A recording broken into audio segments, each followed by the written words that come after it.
Rich man got it easy, and a poor man's got to be tough. Deliver me. Never seem to be enough.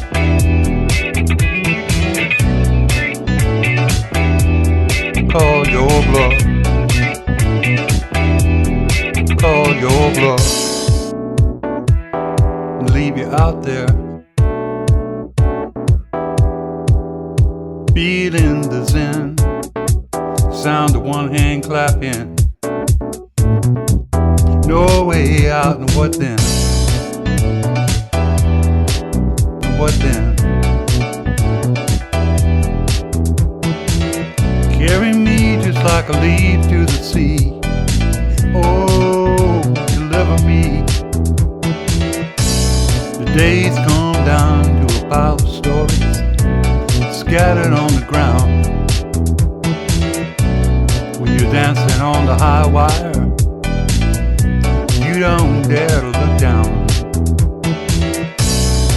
Running around on the spinning wheel, with your cards close to your chest, sorting out what fades away, things that stand the test.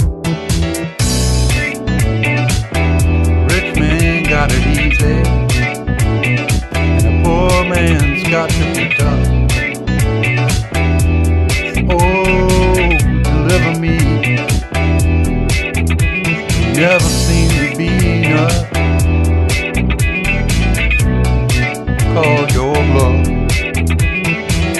Never seem to be enough. Call your bluff.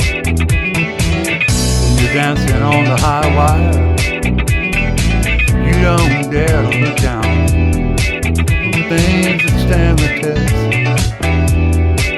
Oh, deliver me. Never seem to be enough. Call your bluff. Never seem to be enough. Call your bluff.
The story you are about to hear is true.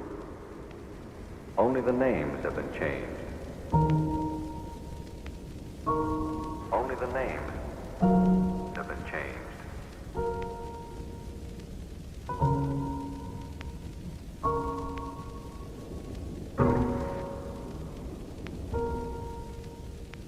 Here,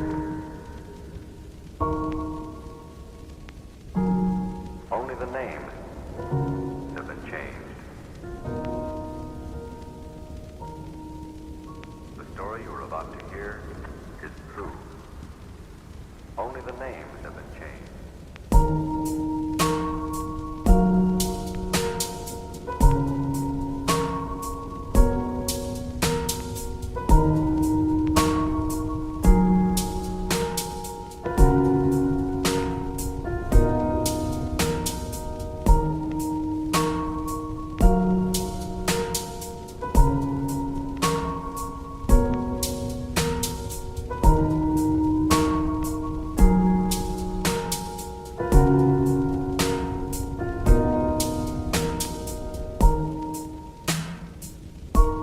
Only the names have been changed.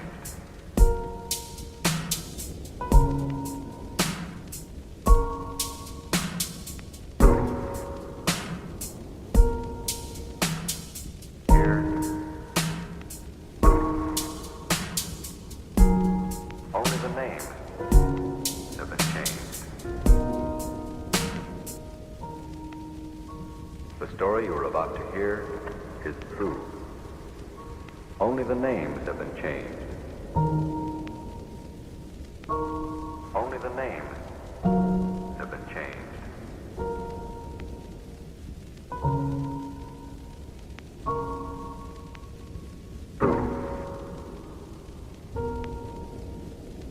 Here, only the names have been changed. The story you are about to hear is true. Only the names have been changed.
dire warning because I head right into the hurricane. As I was saying, we each control our life and how we face it. Those of you watching me right now, people think this is a joke, that this is all staged. Yeah, I staged this hurricane. I staged this whole situation where now I'm having to ride an RV that doesn't run at 35, 40. Hey, we're doing 45 miles an hour. We're doing pretty good now. I staged all this for drama. No, I didn't stage any of this. This is just how things go. And you're like, then why are you laughing? I'm laughing because what else am I going to do, huh? Am I going to scream? Am I going to go crazy? And I'm going to say, oh, woe is me. My life is over. No, see, it turns out that no matter what happens to you, you have a decision to make. You can either turn tail and run and cry and say, woe is me. Life isn't fair. All these bad things happen. I give up. And sometimes I feel like that. I have felt like that just the last couple of days. I don't know if you guys know that, but several friends, personal friends, and actually the friends that I made on this channel were sending me positive words and encouragement despite all the craziness that was happening. So it's important to have at least one or two friends that will really cover you and have your back for situations where you have no control. But for the most part, when a situation, a crisis like a hurricane is going to hit, what makes me not really afraid of it, honestly, is this. Life is a gift, you see. Whether or not you believe in God, the supreme being, the creator, Allah, whatever you want to call God, okay, God is God. Whether or not you believe in God, life is special. I want you to think about that. Life is special. Even if it's a hard life, it's still special. Because to be able to create something that lives, something that can think for itself, something that can make decisions, whether good decisions or bad decisions, whether helpful decisions or hurtful decisions, that is creating life. And when you're given that gift called life, you have the choice, you have the option of choosing what kind of life you want to have, what kind of life you want to live. And some people say, well, you know, I would like to live the life of a millionaire. But all these bad things keep happening to me and I can't be a millionaire. Well, it's true that life circumstances and situations, where you're born, who you're born to, can end up affecting your life. But the honest truth is this: regardless of all that, you, see your brain right here, your mind, your heart, is controlled by you. And you can decide how you want to live your life, what you want it to be like. And some people look at my life, what's been projected on YouTube here for the past 3 years, and they feel sad for me. Don't feel sad. I've had it, and I still do have a wonderful life. I've made so many new friends here. I see that the world's not all bad and evil. I went through hell to find these people. They were strangers, and now they're not. I got to see how, and I got to show how evil some people can be. How evil situations can be, and even cities. The very institutions that are supposed to take care of its people go against certain groups of people.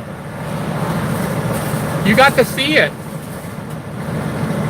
So maybe that's all I'm here for. Maybe there's something greater. It doesn't really matter, see. I don't really need a purpose in life to live, to want to live. Because some of you feel like you have to have a purpose. You have to have a reason to live. I don't know how many of you feel like that you have to have a reason. And if you don't have a reason, then you should just end your life. I'm here to tell you that no, life is a gift, see? And you don't need a reason. You were given the gift because somebody loves you. Somebody loved you enough to create a living being. And some of you are like, well, I'm a child of rape, I'm a child of whatever. It doesn't matter. It does matter to you psychologically, but if you can get over that, God, the Creator, gave you life. He breathed this magical thing, this magical essence called living. into your very being, into your molecules, into your DNA, into bringing you to life, giving you this very, very special gift. And you're given a choice on how you live it. And I know not everyone is given that choice. There are babies that die all the time. My son almost died at birth. He was breached. He kind of breached. I'll tell you that maybe later. But he almost died. And my now ex-wife almost died on that day when he was born. I was there in the operating room. They let me in there because I was there to watch the live birth. And it became a disaster, and my son almost died, and my wife almost died. Now she's my ex-wife. Life is fragile, guys. Life is a gift. So no matter what hardships you have, you were still given this very special gift called life. Try to take advantage of it and make the most of it. I do believe if you don't want to live, you should be allowed to basically end your life. But I urge you not to do that. I urge you, especially if your life is normally good or was normally good and suddenly it takes a turn for the worse and it seems depressing right now and it seems like you have no hope. It seems like all the bad things are happening. I mean, what worse could happen than this? I finally get an RV that a bunch of viewers donated a whole bunch of cash, hard-earned cash into. People set up a GoFundMe, helped me set up a GoFundMe and donated all this stuff. I got an RV that looked like it wasn't going to make it, and we fixed it up and got it safely made into a really nice home. And just as I'm putting the finishing touches on it, a Category 5 hurricane hits me. Life is funny. And if you can't see the humor in that, you don't understand God. God is funny, see? He's a great sense of humor. And I know some of you say, but why would he make you suffer? Who says I'm suffering? This too shall pass. What is going on right now with the RV and the crisis and the hurricane is an experience. It's my experience, my life, my path. It occurred because of all the choices I made, all the decisions I made, all the people I befriended, all the enemies I made. I chose this path. I chose this life. And I'm here sharing it with you right now, live, in a situation that I didn't think would happen. Who could have predicted that I would be doing a live broadcast almost every day now, and during a Category 5 hurricane in an RV that won't run, and riding into the hurricane while everyone else is trying to get out. I hope for my sake it's not turning south. Because if it is, I could end up on Key West. Then I'll really be screwed if it goes south, that south. And there's like an island there. I mean, to get onto that island in Key West, if you've ever been on, I think it's a 7 or 11 mile bridge. That is scary driving, man. I've been on that bridge several times. I've been down to Key West. I don't like that bridge. I hate being on a little bridge. Imagine being on it in an RV in a hurricane, an RV that doesn't run so well. We've been holding at 45 miles an hour, 44, 45 miles an hour. It's still redlining. I'm running on red, but I'm not pulling over.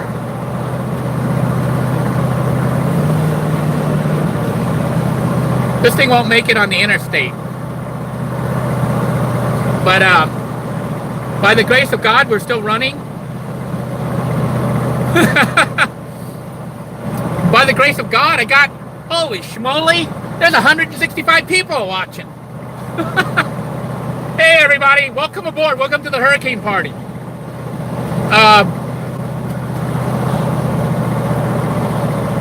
Life is interesting, folks. You know, you never know what's going to happen next. As one of my heroes, Forrest Gump, says, life is like a box of chocolates. You never really know what you're going to find inside. But the key is this. As long as it's edible, it's all right. As long as it doesn't poison you and you don't have an allergy to peanuts, you're going to be all right. So when you learn to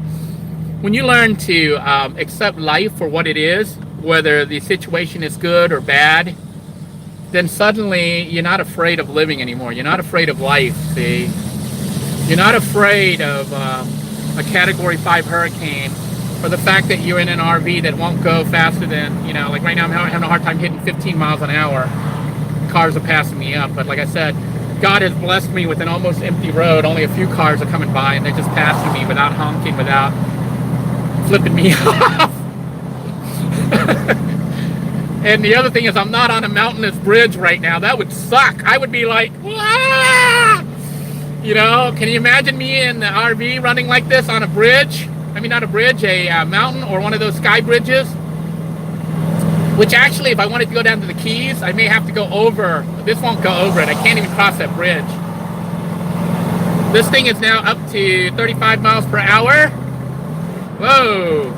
Almost blew the engine there. I gotta catch like how it feels.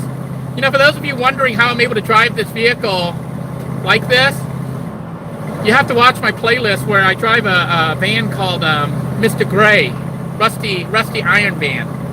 Rusty Iron Van had the same problem, and that thing was running without any coolant at all. It was draining, the coolant was leaking, and I was running the air conditioner while I was driving it to work. Yeah, I was driving at about 20 miles each way, 25 miles each way, with no coolant virtually. So the RV is behaving the same way, kind of. And what I'm doing when I'm driving is I'm smelling the burning. I can smell the whatever is burning there. The RV is probably taking damage right now, the motor or transmission. And some of you are saying, you're destroying it. If I leave it parked where the hurricane's going to hit, it'll be totally destroyed.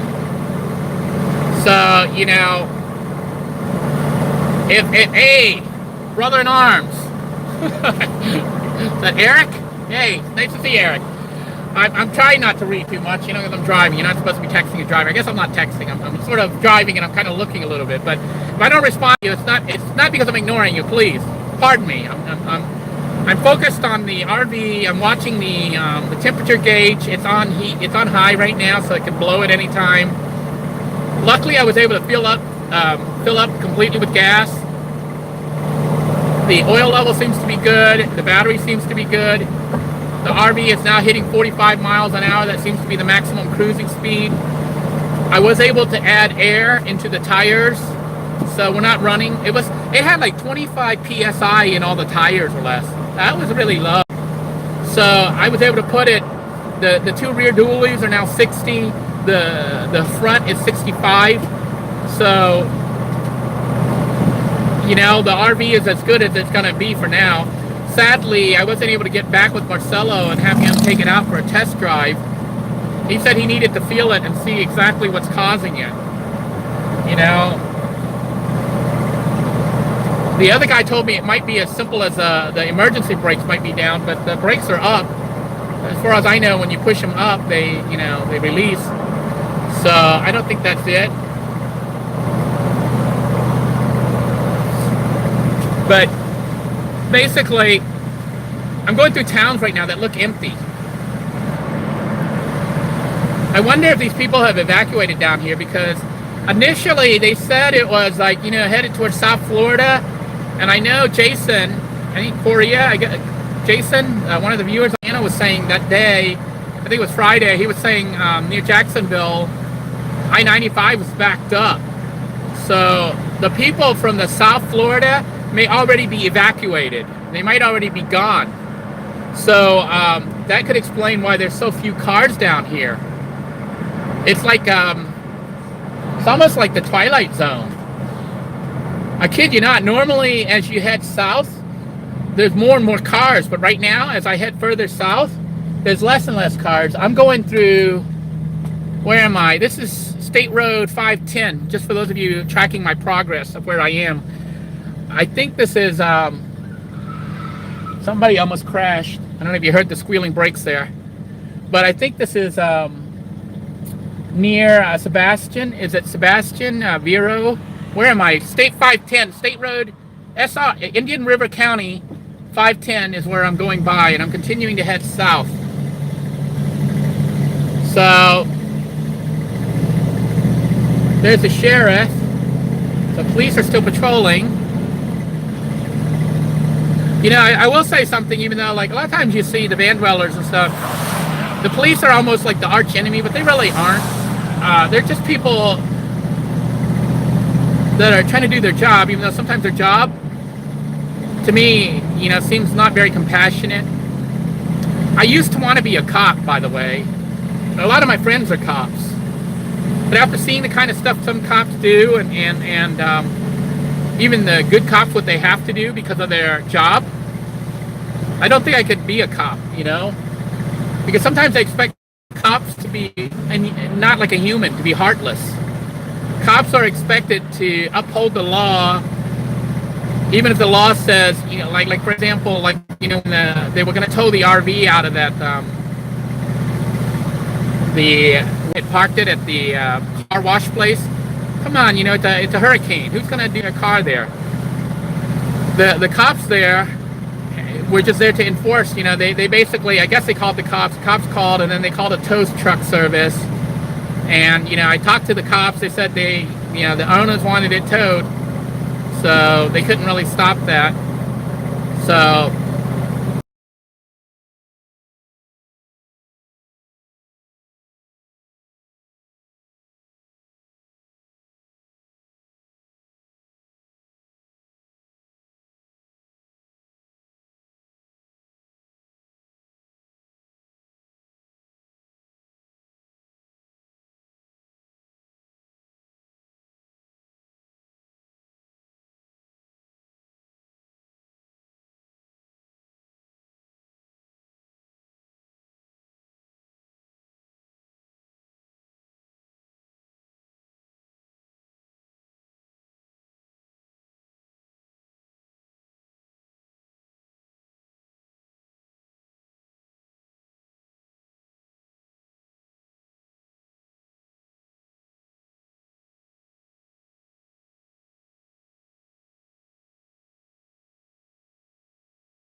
All the ribs are cooked. I only have partial ribs now. I gave a rack of ribs to Paul and some rice, but I have my other rack, the little tiny baby rack, and it's cooked. All I have to do is heat it up. So I'm starving right now. So when I pull over, I'll be able to just heat it up, and I have a butane stove which I can cook up, you know, so I can do that. So those of you who are worried about me not being able to eat, I'm eating very well considering that it's a hurricane and a crisis situation. I got rice, white rice by the way, and I got really nice ribs, and I have some hamburger and hamburger helper, and I have some pork chops, and I have some veggies, so maybe we'll make fried rice, hurricane fried rice. How's that? So we're getting all sorts of specialized cooking episodes because I have to cook it. I have to cook it before it all thaws out and goes bad. So that's going to be dinner. I mean, dinner will probably be the ribs. Tomorrow we'll try to do some cooking episodes, depending on where I end up and what happens. Because I have no clue where I'm going. I just know I'm heading south. I'm heading south as far as I can go. I'm looking at the sky, and it is starting to become heavily overcast. So that means South Florida right now, and the wind is picking up. I feel the RV wanting to. Wind gusts are hitting. This is Martin Luther King Boulevard off, I think it's Vero Beach is near here.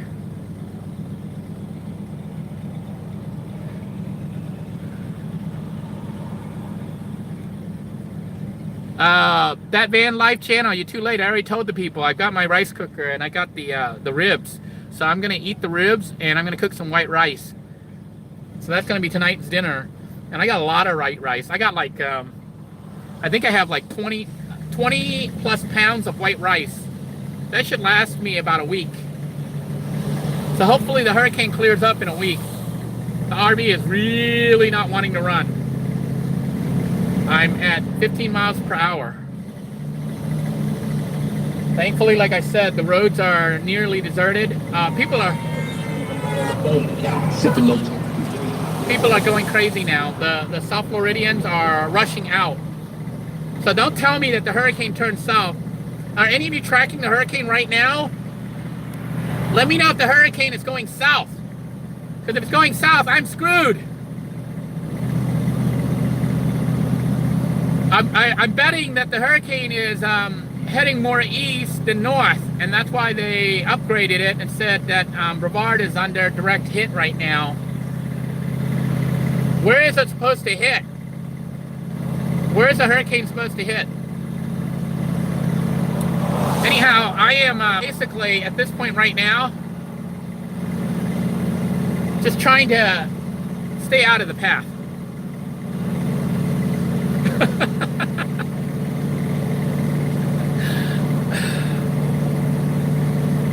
Now, there is a potential problem. I don't know if you guys know what the problem is. We're going to play a game called Guess the Problem Denoy is dealing with right now, in addition to the van not running so well. Do you guys know what the big problem is? Who can tell me what the problem is? It's a major problem occurring right now. Does anyone know?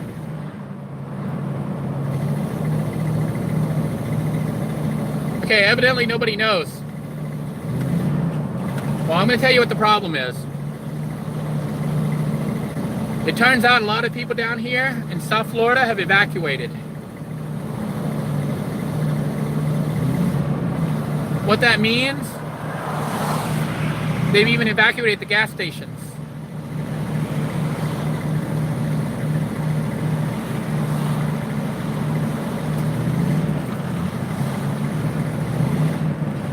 I don't know if you can tell, we're struggling.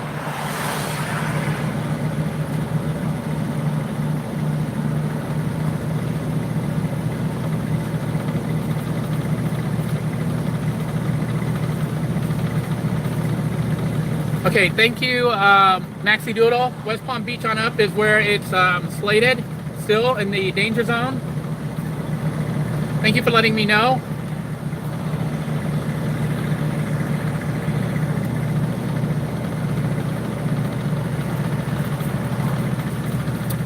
I do appreciate all of you who are following along and sending me links and trying to help out, because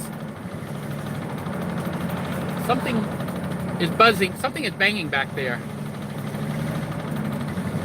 I don't know if you can hear that. I'm hoping it's just some loose items banging against each other, not the transmission falling off and dragging on the pavement.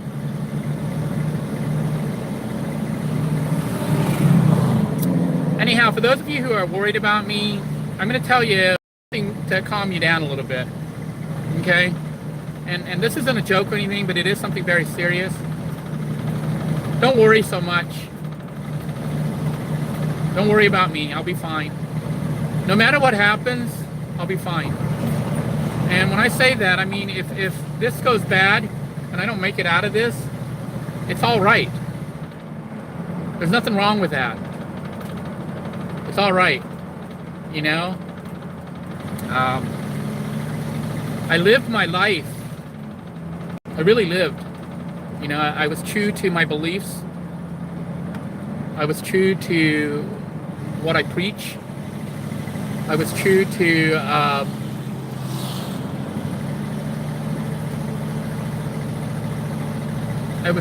how I ask people to treat one another.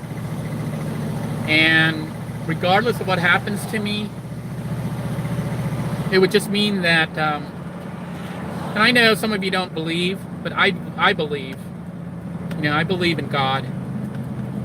If I were to not make it out of this, if whatever happens and I stop broadcasting and I disappear, then that is my life. And it's all right, you know? It's all right to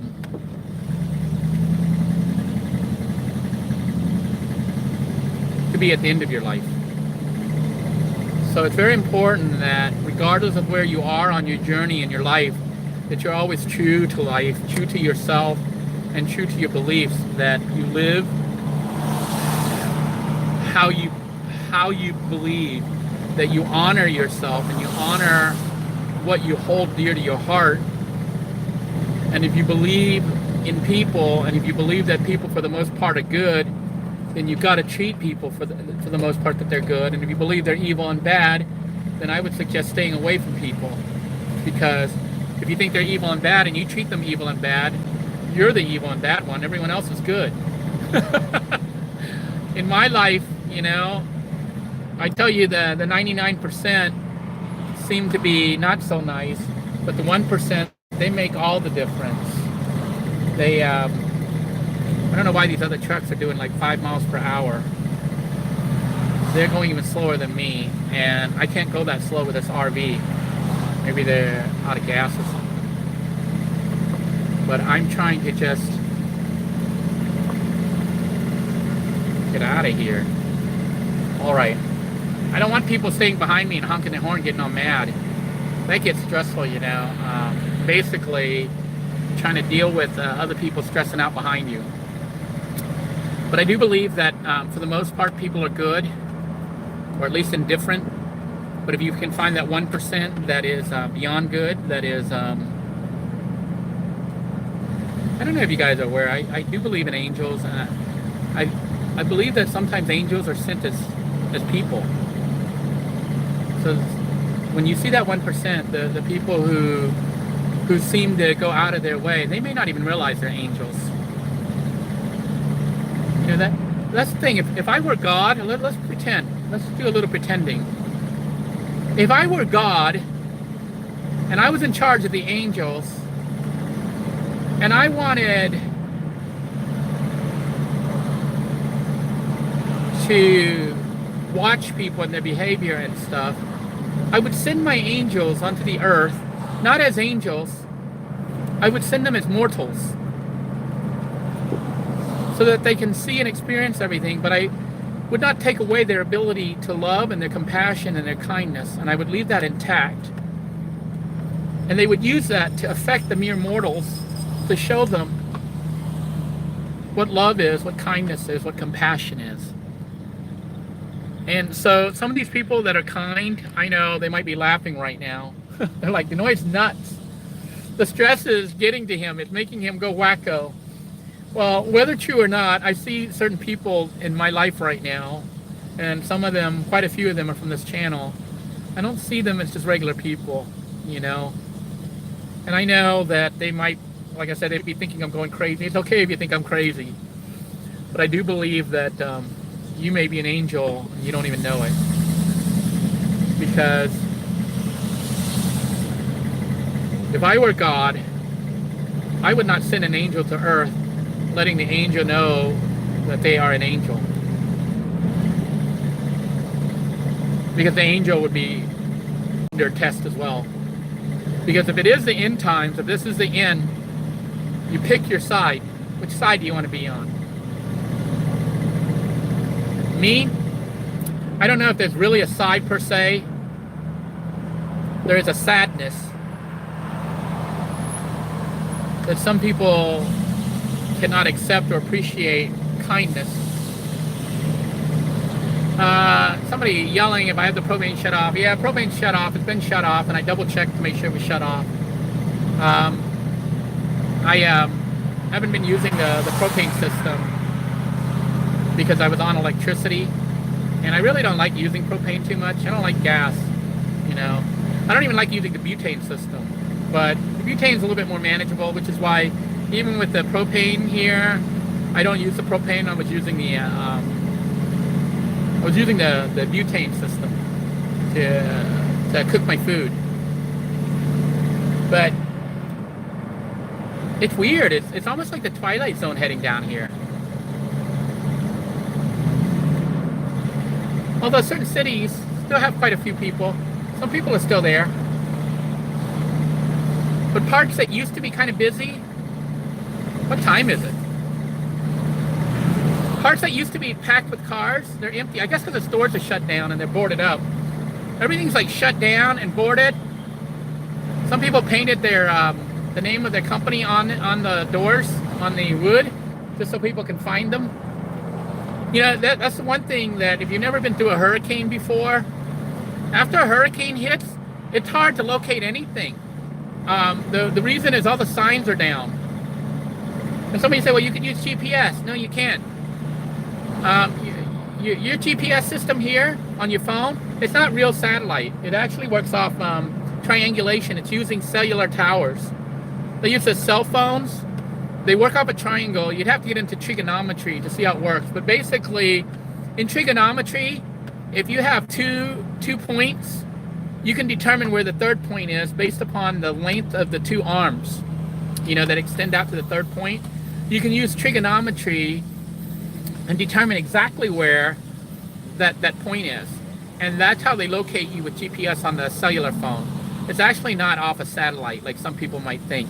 If you had a satellite phone or a satellite GPS system, then yeah, it would go off that.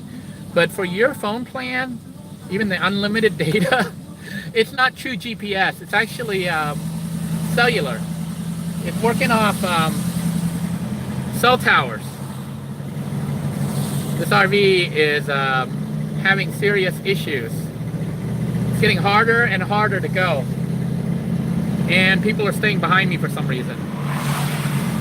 I don't know why they're not passing.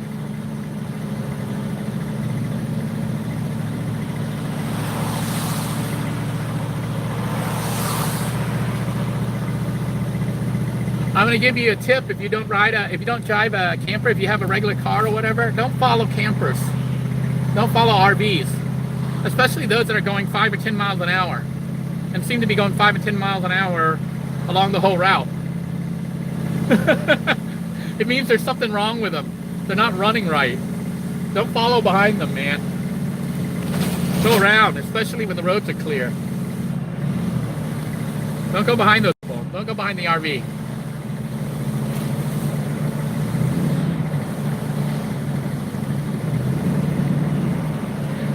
My voice is out. I think I was like screaming this whole time, but you know what? Coke is it. And it's not too warm.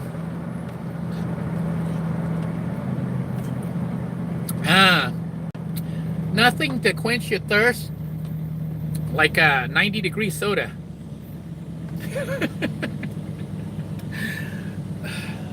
This is when soda is better than water, folks. This has got sugar in it, see? I'm actually really hungry right now. So being able to drink the soda and have sugar is really refreshing. If only it weren't so hot. It's almost boiling. It's like Coca-Cola tea.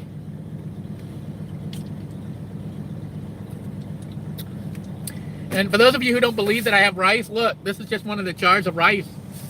See, it's so important that I put it in the cockpit, yeah, to make sure I could find it. So,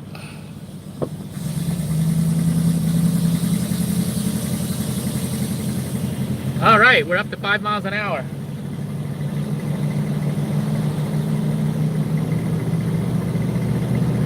I think the engine's overheating is what's going on. It's not wanting to shift.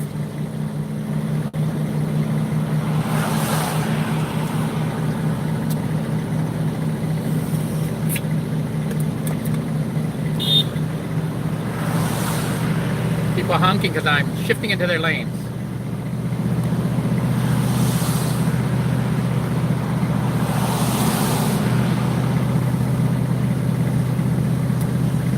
You know what I notice is more and more people are heading south. So they got the same idea that I do. What's happening right now, there's like less and less people going north, because that would be heading into the hurricane now, the strike zone, and more people going south to avoid the hurricane. So that's what's going on. I don't know if you can see how sweaty I am. The AC doesn't work in this thing, or if it does, I'm not turning it on because it's already overheating.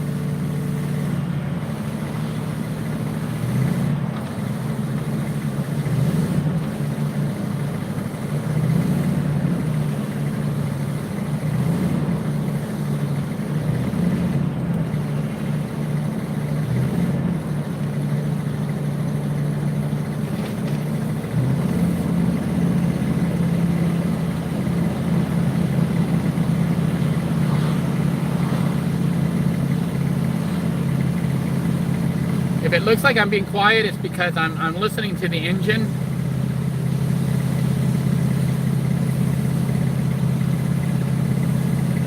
And it looks like I might be at the end of my journey. Listen, I don't know if I'm going to go to broadcast or what's going to happen next. I don't know if I'm out of the danger zone or if I'm in the danger zone.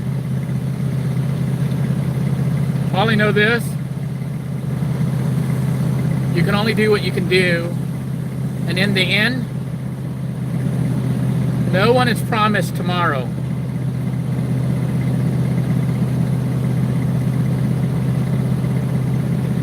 It's very important to live your life according to how you want your life to be, and to treat people you would like to be treated, and to always be true to yourself, and to love your life regardless of how it is, because it is a gift. I'm going to sign out here very soon because my vehicle's dying, and I've gotta try to hide somewhere.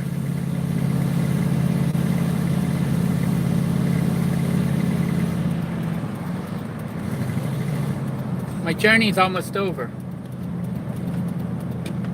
I think I'm still in the danger zone.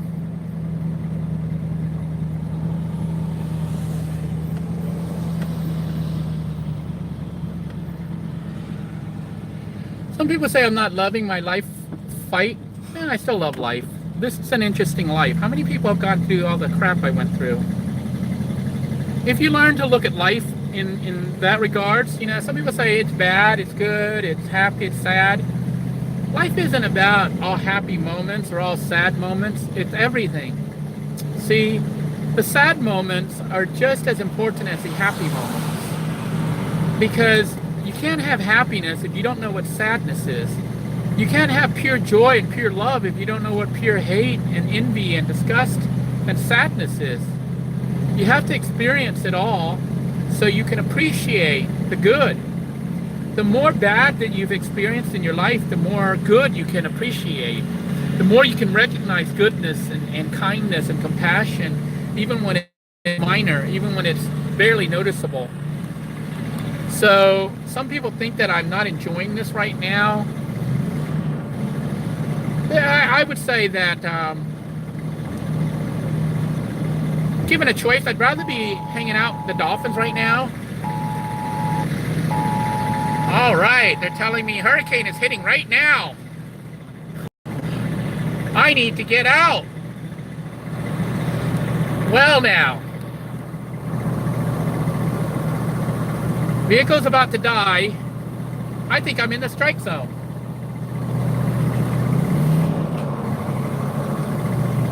I'll try to go as far as I can. I'll keep you guys with me. Or I might just shut it down and then just keep going as best as I can. But it looks like the vehicle's not making it.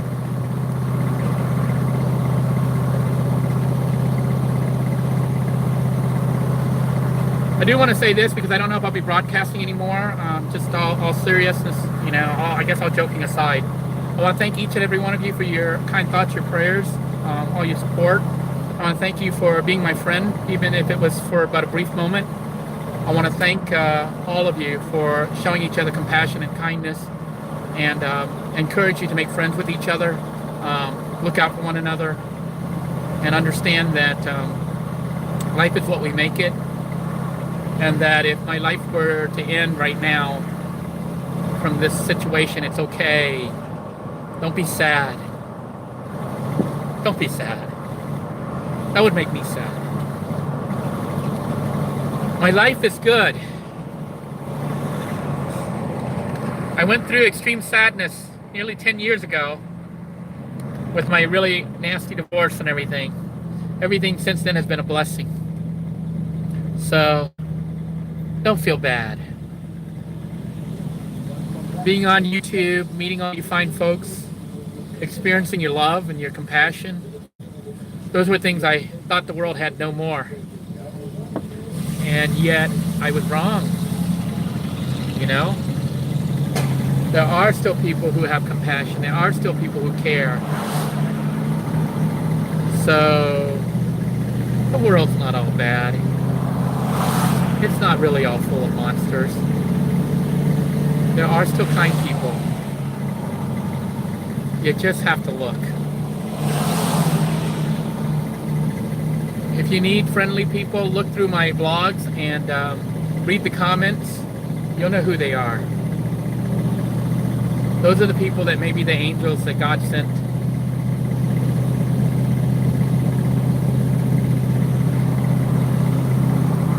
It is time for me to sign off because I don't think the vehicle is going to go much further.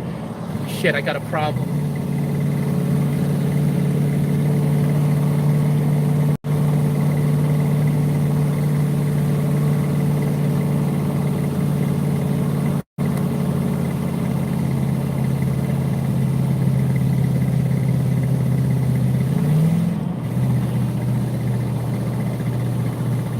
Vehicle's dying.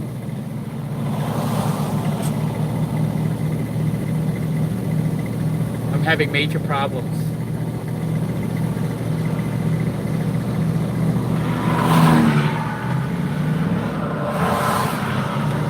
I have to go now, guys. I'll sign off with this. Be kind to one another. Treat each other with love and respect, and if you have family, even if you're no longer talking, try to connect with them at least on some level, and appreciate your life and everything that it has to offer for you, and don't be sad. For me, I lived my life. I am going to sign out. God bless you all. Please be safe. And thank you for being here when I needed you.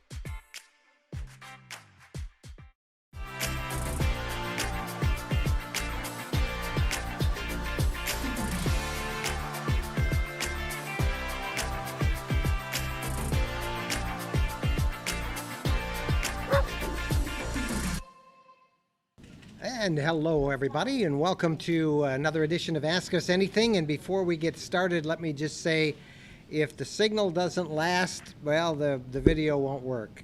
We are accessing the internet from the Gulf Islands National Seashore in Navarre, Florida, and I'm already getting a couple notices here about the stream quality. So hopefully it's okay, and you guys are watching us. You can give us some feedback. But we are Mike and Jennifer Wendland, and we're delighted to be here. Bo with us. Bo's also at the beach. And we have done a kind of a meet and greet here. We had like 14 people, I think. Hey, everybody, just before, get behind us. And we're all hanging out at the beach. We're going to go get some food in a few minutes, but we'll get everybody just to say hello so you can sort of see everybody.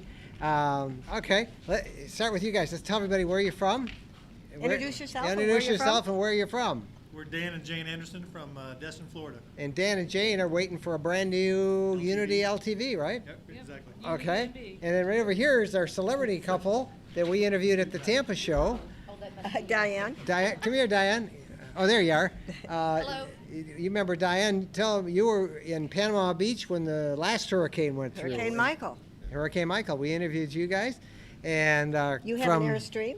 You have an Airstream Interstate. And here's our friends from Mississippi. From Gulfport, Mississippi. And they came the furthest. How many miles did you come for this? About 150. 150. And over here watching Bo, where's Les? Hey, Les? Yeah, I'm here. Here's our friends Les and Kathy Shampoo, and Kathy's watching Bo, and there's Les, and Les is in a pleasure way. And we had another couple here from Navarre, and their kid, and I think some other people, and we had, Their daughter. And they have a place called Donuts in Paradise, wasn't that the name of it? So we're looking forward to visiting their house of business, right? All right, thank you, Les, and everybody. We got to tell everybody when they're in the area to go buy some donuts. Yeah. So lots of you checking in, and again, I don't know how well the signal's on. I hope it stays up, but I'm going to jump to the questions. We probably won't stay on the full hour here, but Jennifer, tell everybody what's behind us and where we are. Well, we're at the National Seashore, and you can see the sea oats behind us and the Gulf. Yeah. And it's that's the Gulf of Mexico. Can you see it way out there? It looks kind of foggy. It is kind of foggy, but you know, the ocean. Well, it's focusing in on us, but there's the Gulf, and it's a pretty rough day out there. But we're 100 yards, 50 yards from the beach, and so far it is working. I think we got people checking in from Wisconsin, from Oregon, and a rainy day, says Mike Stanley in southeast Michigan. And lots of people kind of everywhere here. So it's great to see you all jumping in. Regina, you guys stay safe down there. You've been on my mind for days. I watched the updates on the hurricane. We're on, of course, the Panhandle, the Emerald Coast area of Florida, and the hurricane's not anywhere around here. It's not something that we're really worried about. You never know. It could change. It's affecting more the Atlantic side of the peninsula. But we have been doing a lot of traveling. We were on I-75, went up to Georgia over the weekend, and then we came across I-10 yesterday to come back this way. And all we saw was a steady stream of utility trucks. Vehicles and ambulances. 1,000. We met one guy, and he said they had 1,000 ambulances And on he the was way to from Florida. California. He'd come from California. Staging areas in Orlando and Miami at that time. That was yesterday. And you know, they're probably going to shift and move some of those staging areas up, but what a monster storm that is. And the hope is that, of course, that it avoids the mainland, and everybody right now is hoping and praying for the Bahamas, which last we saw we're getting belted with 185-mile-an-hour winds. That's just incomprehensible, isn't it? It is. It's crazy. So, hey, thanks to 2214 Table. Love spending time with you Sunday evening. Karen in Michigan. Thank you, Karen. Wonder Bike, Scottsdale, Arizona. They pick up their 2020. They just picked up their brand new 2020 Winnebago View. Good for you. Jan from Kansas is here. Amelia Island, Florida. Chris Hall is there. He says mandatory evacuations in most counties up and down the state are being called from now. A lot of you in Florida. Linda McClay in Gainesville, Florida. That's where our friends Nick Schmidt from Sunshine State RVs are headquartered. And love to see many of you. Boondoggle Clock. What type of camera and camera gear do you use? You don't have enough time for me to answer that question. Actually, the one I'm using right now, this camera, is simply the built-in camera on my MacBook Pro. And we are using an external mic. I think it gives us a little better sound. For our blogging, I have a number of cameras. I use mostly Canons. I have a number of wireless microphone systems, and then, you know, let's not forget the iPhone. The iPhone has a fantastic 4K camera, and sometimes we even use that. But I've got on the RVLifestyle.com blog, I think I have a link there to all the gear I have, and I try to update it. All right, some of your questions. Jen, how do you pack your RV when you know that extreme weather is in the area?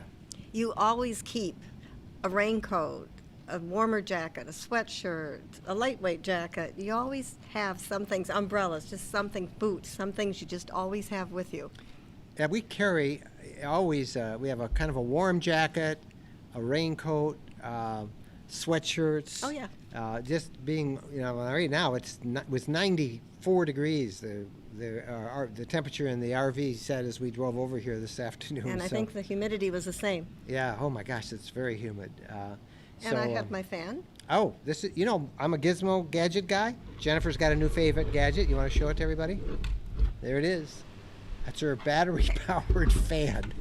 That's because we've been attending football games in Georgia. In Georgia. They play football down here at 100 degrees. These kids are crazy. Well, they don't They're have a tough. choice. They're tough, but they play football. It's really tough. Krista asked a question from Bradenton, Florida. Another one in Florida. After traveling with Bo, do you think it's feasible to RV with 2 golden retrievers in a leisure van? We're looking at the FX. That's the model we have. And the RL, which is the rear lounge. I'll show you a video of ours that's just parked over here in a minute. And Bo is with us now. Jennifer, why don't you take an answer to that one? I think you can. I mean, your dog's golden retrievers are normally very well behaved, and they've got each other for company. I think you can do it. You love your dogs. You can take them. Yeah. 2's pretty heavy. You know, that's a lot of body weight. You know, what is a golden retriever? 100 pounds. So, you know, and don't forget to factor that in the gross carrying weight of the van, because some of these vans don't have a lot of room to carry a lot of extra gear. So you got a couple 100 pounds of dogs. That's like another person or more. Now, with the FX, does the RL have the slide as well? Yeah. Okay, Yep. well, then that's good. I believe it does. Yeah, I think so. Linda Carey, how are your house batteries protected from mud, rain? They're actually mounted in a watertight compartment underneath. Well, it's actually built partially into the coach itself, right over the steps. There's a little area where you step up, and then there's a wall. I have a video that shows how we installed our batteries, and you can look at that. It's right here on the YouTube channel. So they're totally protected from any problem at all. Did you earn the YouTube hat? Greetings from Spokane. I did. Yes. Do you like my YouTube hat? Actually, I got a T-shirt too, but it's too small for me. Oh well, I think it's too small for you even. It's really chintzy material, but I do like my new YouTube hat. You're a hat kind of guy. I'm a hat kind of guy. You can't have a night. Enough hats. What kind of tires are best for a road trek? We always bought Michelin. I think they come with Continental, and Michelin were the tires that we liked, and used those all right there. Hey, California, our friend Flyshacker is there with us, as he is every week. I'm assuming it's a he. I think it's a he, but he's got a picture of his couple of dogs. But anyway, we're glad to see you. Lisa in Avila Beach, California. Hope your Labor Day weekend's fun. What's your favorite family outing that includes Bo? I think family vacations. Yeah, we did a really great one. We have a video on that. We take you on our vacations with us. Nashville this year. Yeah. And then the year before, we went to a little lake in Michigan, and Yep. that was fun. And Bo was with us on that Bo one. was with us on that. So you can find all those. So I think family vacations, it's kind of fun to bring Bo. Bo goes with us on most of our trips. Now, from here, we leave Florida at the end of the week, catch a football game in Georgia, and then we skedaddle back up to Michigan. And then we're home in our Sticks and Bricks in Michigan in 2 days. And then we head east in the RV to Hershey, Pennsylvania. And Bo won't go on that He trip. won't go on that trip. We come It's back. too hot, and we have to work. We come back, pick him up at our daughter's for 2 days, drop them off at No, we're going to be home a week. a full week. Yeah. Wow, that's a long time. And then we're going down to Then we drop them at our Indiana. son in Kalamazoo, and we go down to the RV open house in Elkhart, Indiana. And then we come back from there, and we fly out to California for the RV show out in California. So Bo's not coming with us as we do the shows. It's just too crazy. How do you winterize your rig, asked Matthew. Is it a big process? When do you do it? If it's going to be cold, really cold, and I'm in a cold climate for over a couple of weeks, I'll do it usually right after Thanksgiving, around Thanksgiving. We usually spend from Thanksgiving to right after our winter camp out in the Upper Peninsula of Michigan, so that's too cold and too long not to have it winterized. So I usually do it there. It takes me 5 minutes. When you winterize these things, they're great. They actually have a little hose and a bypass, and you can actually suck the antifreeze right out of the jug, run it through the plumbing, and it's a 5-10 minute process. Very simple. A lot easier than it used to be. It is. It used to be a process where you had to take it in and get it serviced. And You know, it's kind of like anything else. When you read the instructions on these things, it gets overwhelming. Have you found that? You're waiting for your new RV, and when you read the instructions, it's like, oh my gosh, step A, B, and C. But when you actually see it done, it's so much easier. And so it's not a hard and Kathy process. and Les, you don't winterize yours. No, they do winterize. Theirs You is do? winterized still. Oh, okay. Isn't You've it? never unwinterized that. They can't see it less than their pleasure way. You winterized that about 2 years ago, and it's still. Is it still winterized though? Oh, okay. Okay. They've under-winterized. Okay. Yeah. Yeah, but it's not a big deal. And if you have a problem, most RV dealers, they budget time at that time of year, and they'll help you do it. And if you can't get into an RV dealer, RV Mobile Repair Center service. These guys can do anything. Chris Colley, our part of our team here at RV Lifestyle, Chris has put a winterizing playlist. I've got a whole bunch, and it is way too much to go over in the live chat. And there's the link. You can find him in the comments and reactions underneath this video, but I'll put it up on the screen, and you can go back to his comments and click that playlist, and you can go and see the hard way, the easy way, the way we do it, and many other ways are great. So they want the most current one. They want the most current one. Sharon Childress, battery fans are great for boondocking when you don't have an inverter like that. That's what she means by a battery fan. Show that again. What is it called? Somebody's going to want to know. It's right here. Right here. It's Well, I called. got the last one they had at the store. About Never mind. 02 Cool. 02 Cool. It's. What did you say that the batteries cost more than The the batteries fan? cost more than the fan. It was Okay. closeout. It's a closeout. We got that at Bed Bath & Beyond here in Florida, in Destin, Florida. I decided I couldn't go to another football game without a fan. Yeah, so you needed that. Have you guys stayed in any Harvest Host places yet? Hello from Albany, New York. We sure have, lots and lots. That's our favorite go-to place when we're on the road, staying overnight at a Harvest Host. We've got, I know of 2 videos up on the playlist. One we just did in Pennsylvania, New York, Ohio, I think. And then we did one earlier in the spring when we were out in New Mexico and Texas and Utah. Alpaca Farm. Yeah, we did. We've been in Gator alpaca Farm. farms, gator farms, alligator farms in Mississippi. We have been in wineries. We've been in breweries. We've Golf been in course. golf courses. We are big fans of Harvest Host. And it's time to go to orchards. Blueberry season. I hope we don't miss it. Yeah, orchards. In fact, we've got one in Michigan we want to go do. And we can get you a special deal on Harvest Host, rvlifestyle.com/HH, and they'll give you a special price for our viewers if you want to go. But we use them all the time and love it. Jennifer, love meeting y'all. Well, it was great meeting you, Jennifer. Where are you guys? You all left. They had a concert to go to. Oh, they're in Pensacola going to a Right. concert. Yeah, Mhm. that's great. So it's kind of fun. Let's say hello to Glowworm. They're coming in from the UK, and Mike and Susan Stanley are up in Cape Charles, Virginia, at a KOA up there. Well, it's up and east of us here. So lots of you all over the place tonight. Any of you guys have any questions while we're answering here? Any comments? Because we got lots of you sitting here. We all just sitting out and chilling. I'm answering all your questions. Yeah. Yeah.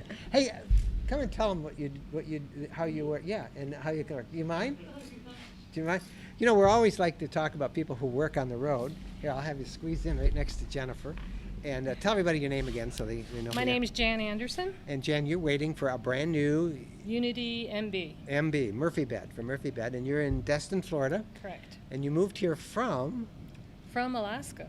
And what did you do in Alaska? I still do it. I'm a realtor in Alaska. And that's what I wanted to share with you guys on how so many people are, well, that makes you now a digital nomad, you know. Yes. You have an actual I'm term a for it. virtual realtor now. A virtual realtor. So you work with selling properties in Alaska from Florida and from the road in your Yes. RV as you hit your Yes. RV. When we first moved here for a month, my office was in my Class A motorhome that we had at the time. I had it all set up, the table, the computer, the laptop, the printer, so that I can do transaction coordinating from, well, at that time was Navarre, which is right down the road here, Florida. Yeah. I would just sign in to my desk that was up in Alaska, in Anchorage, and do my work And just as if I was there. There's so many other jobs like that where you can work. It's not location dependent, and that's neat. Now, again, you had a Class A. What caused you to downsize from a Class A to Class B plus or a small C, as they call the LTVs? Mostly the length of having the Class A and towing the car behind it. You can ask my husband; he would never want to back it up. Don't The blame problem him. of Yeah. trying to back up that long, almost 40 feet, when you have the car attached to it. And we felt at that, it was time to downsize, just like we did when we came here from Alaska. We downsized at that time of our life that we're ready to be able to get into places that are easier to get to with a smaller unit. And what's it like when you hear everybody talk about, and even some of our folks here from Mississippi are talking, on the bucket list is Alaska. You guys came from Alaska. Said go for it. Yeah. It is one of the most beautiful places in the United States. Yeah. It's a different kind of beautiful. It is. You've got even wintertime and summertime. It is. Well, great. We look forward to seeing you guys. We're all neighbors down here when we're in Yeah. Florida. We'll So that's see good. you Thanks, guys Chris. again. Yeah, that was great. So it's kind of fun to listen to how many people can actually work from the road. And it's really neat. It's really neat. Here's a question. In the hotter climates of Georgia and Florida, do you use any fans in the fridge and outside ventilation to help in the cooling process? We haven't. Now, the one concession that we make is we use, when we're down here in this kind of a hot climate, and like we were in Georgia, we tend to stay at commercial campgrounds instead of boondocking like we usually do or harvest hosting. So we have been for the last couple we weeks. did lose our power. The transmitter got hit when The we were lights. at a KOA. The lights went out in Georgia when we were there. Yeah, it happened. It And did. so we had our It really did. king size bed, and we felt sorry for Bo on the floor because I had a little fan that we could plug in. The fan would still work. Yeah. And before I bought this fan, and so we let Bo up on our bed so he could get a little bit of air But because we were feeling sorry for the but, guy. But with we his tend fur to, coat. to camp in commercial campgrounds when it's this hot.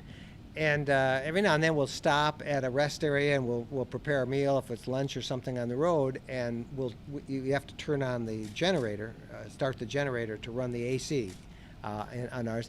And it's really not that bad. It's pretty quiet and it cools it off great. And plus I use, now the RV, I'll see if I can bring this up. Our RV is sitting there and has been all afternoon. And the sun has been out, but let me see if I can bring up. I use RV Pet Safety to keep track of the temperature inside the RV. And this is the app. And right now in the RV, can you see how hot it is without anything going? It is 97 degrees inside the RV right now. So that's why we have Bo out here with us. I'm obviously not running the AC. But I would get an alert. In fact, I have gotten alerts saying that the temperature's exceeded your limit. I've set a 95 degree limit. Tell me if it goes And that we high. had somebody say they thought that was a bit excessive, 95. Well, it is excessive. You don't want it that, but I'm not going to set it at 82 because They'll be going off all yeah, the time. and we're well aware of how hot it will get if we don't have it. So So we don't use any fans in the fridge. We have a Dometic refrigerator. It's one of their newer ones. It opens both ways. It's almost, I think, do you remember how big that is? 6-7 feet, that cubic refrigerator? It's a little less than 7, I And, believe. it runs, right now it's running on LP gas, propane gas, and when we plug it in, it runs on AC, or if I'm running the generator, or it will run when the engine's on as well. And it just does a great job. I've left it on now. We came back from Georgia, and we've just leave it on. It doesn't suck much power at all. Hi from Dallas, just back from a long trip to Minnesota. Had some issues with fridge when boondocking at Harvest Host in a CS Adventurous XL. What settings? Doesn't seem to like power setting mode. Well, I don't know, and the problem you have is there is no Road Trek anymore. So they're the people you need to know. I would not run it in power saving mode. I would run it in a different mode and see how that works. You might try and find one of the old dealers any RV dealer might be able to give you some ideas, because they all... The manufacturer of the refrigerator. Yeah, I don't know what brand. If you have a Dometic, you could probably call Dometic in Indiana. That's where their headquarters are. But I wouldn't run it in power saving mode if you're having problems with it. Road Trek will start off making vehicles again in the fall. I don't know when they'll have a website up. Their website's down. I checked the other day, and that's the problem. The place went out of business, and it's not yet in business. So you're kind of at the mercy. You can post something on our Facebook group, and if you want to go to a Facebook group, just go right there. That's our Facebook group, and you can probably log right in and ask that question, and somebody who maybe has the CS Adventurous XL can give you some advice on that, and you might do well. But good luck to you, Brenda. You do need that refrigerator working. All right, everybody's gonna get hungry, so we're gonna go kind of through there pretty quickly. Chris Colley has posted the Harvest Host adventure. There's the link to that. You'll find that over in the comments section. If you look over on the right. Craig, can you help us? Suggestions to keep wasps out of our unit. They like propane. Yes, I know on an LP gas they like that for some reason. Did I see lightning? Yeah, it's getting pretty dark over there in the west. Any suggestions? Any suggestions how to keep wasps? You, You ever had wasps? Keep your doors closed. No, they just They'll like get your into gas grill at anything, home. yeah. They do like propane. They build their nests Yeah. around propane. So I've never had. Screens? Yeah. Any of the, Yeah, screens. Come and tell everybody that, so they can hear. Tom. You can say it better than I can. Tom, come on over here. Tom is An Airstream owner? Tom is with an interstate Airstream, I don't and want you Tom, to maybe get you on can. your Yeah, I'll get you. I got you in there, and just answer that. How do you keep wasp out of your unit? So we got screens for both our hot Hot our water hot tank? water tank coming out, the heater, and for that, and it fits right around there, and you can get them specifically for your coach. They sell them at all the different RV stores and stuff like that. So just go to a dealer and ask for a screen Right. around, and you did your hot water tank and your refrigerator? Well, we don't have one for the refrigerator. We've got it for the, we have a regular heater as well, so we've got a screen on that as well. On the heater and on the Hot water heater. hot water heater. Yep. So that's great. And you have an Airstream Interstate, which is the Class B. Yeah, we put the screens on because we're down in Florida. We didn't want any insects to get in. Now, Tom, the last time everybody saw you was on a video we did with you, and we met you in Tampa, and you had just survived Hurricane Michael at your mother-in-law's house. Diane did. Diane Yeah. Tom told was us in about- Virginia. Yeah, you were up at working. Have you retired now? Yes, I am. You have? And how's your house? And have you rebuilt your house, or We remodeled? moved into our new house just a few months ago, and we haven't been camping much, but now we're getting ready to go next week, so we're excited about that. And my bucket list item is the Alaska trip next. An Alaska next year. trip. Yeah. And plus, you had to get your mother-in-law into a different house. Yeah, and she got in about 3 or 4 weeks after we moved into ours, so it's been a very hectic summer. Yes. And you can find the interview with you guys for the interview of the week on one of our podcast episodes back in January, I End of think. January. End of January. So listen to their story. Now, I got to ask you, as you've watched Hurricane Dorian and all of the preparations, Does that make you a little uneasy after going through Michael just a Well- few months ago? Well, Diane was the one who went through it. I told her that I had hooked up my vehicle and we were ready to leave because back on Wednesday, they were talking about it coming into the Gulf. But that's our plan now, so we're not as uneasy as I was about 11 months ago when Michael visited. But our thoughts and prayers are for everybody on the East Coast, And from Florida on up to Virginia or maybe even New England. and down here in Florida, as everyone keeps saying, they're all used to that. It's because that's where that projected cone is going right now. Anything can happen, and I think anything often does happen. Yeah. So all of Florida is a little bit uneasy, particularly the East Coast, which is at best is going to get a glancing blow. Right. And then, of course, if it came straight ashore, it would go across the peninsula, re-energize in the Gulf, and then they almost all seem to come up this way. So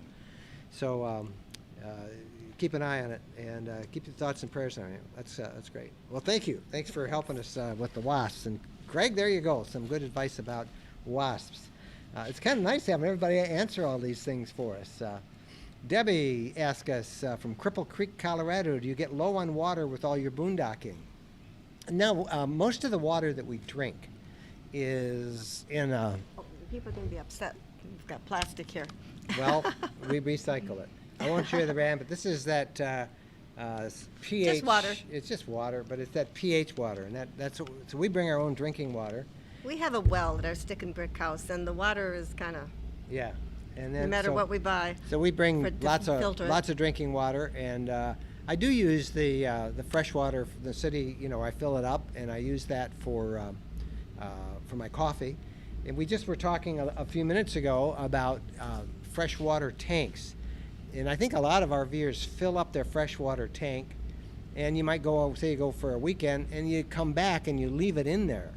And particularly in this kind of climate down in Florida or where it's hot, you really don't want to leave that water sitting in that tank. After you're done and you're not going to be using it for a couple of days, empty that fresh water. You don't want gunk and bacteria and algae and all that stuff to form in those tanks, because think about how hot it is.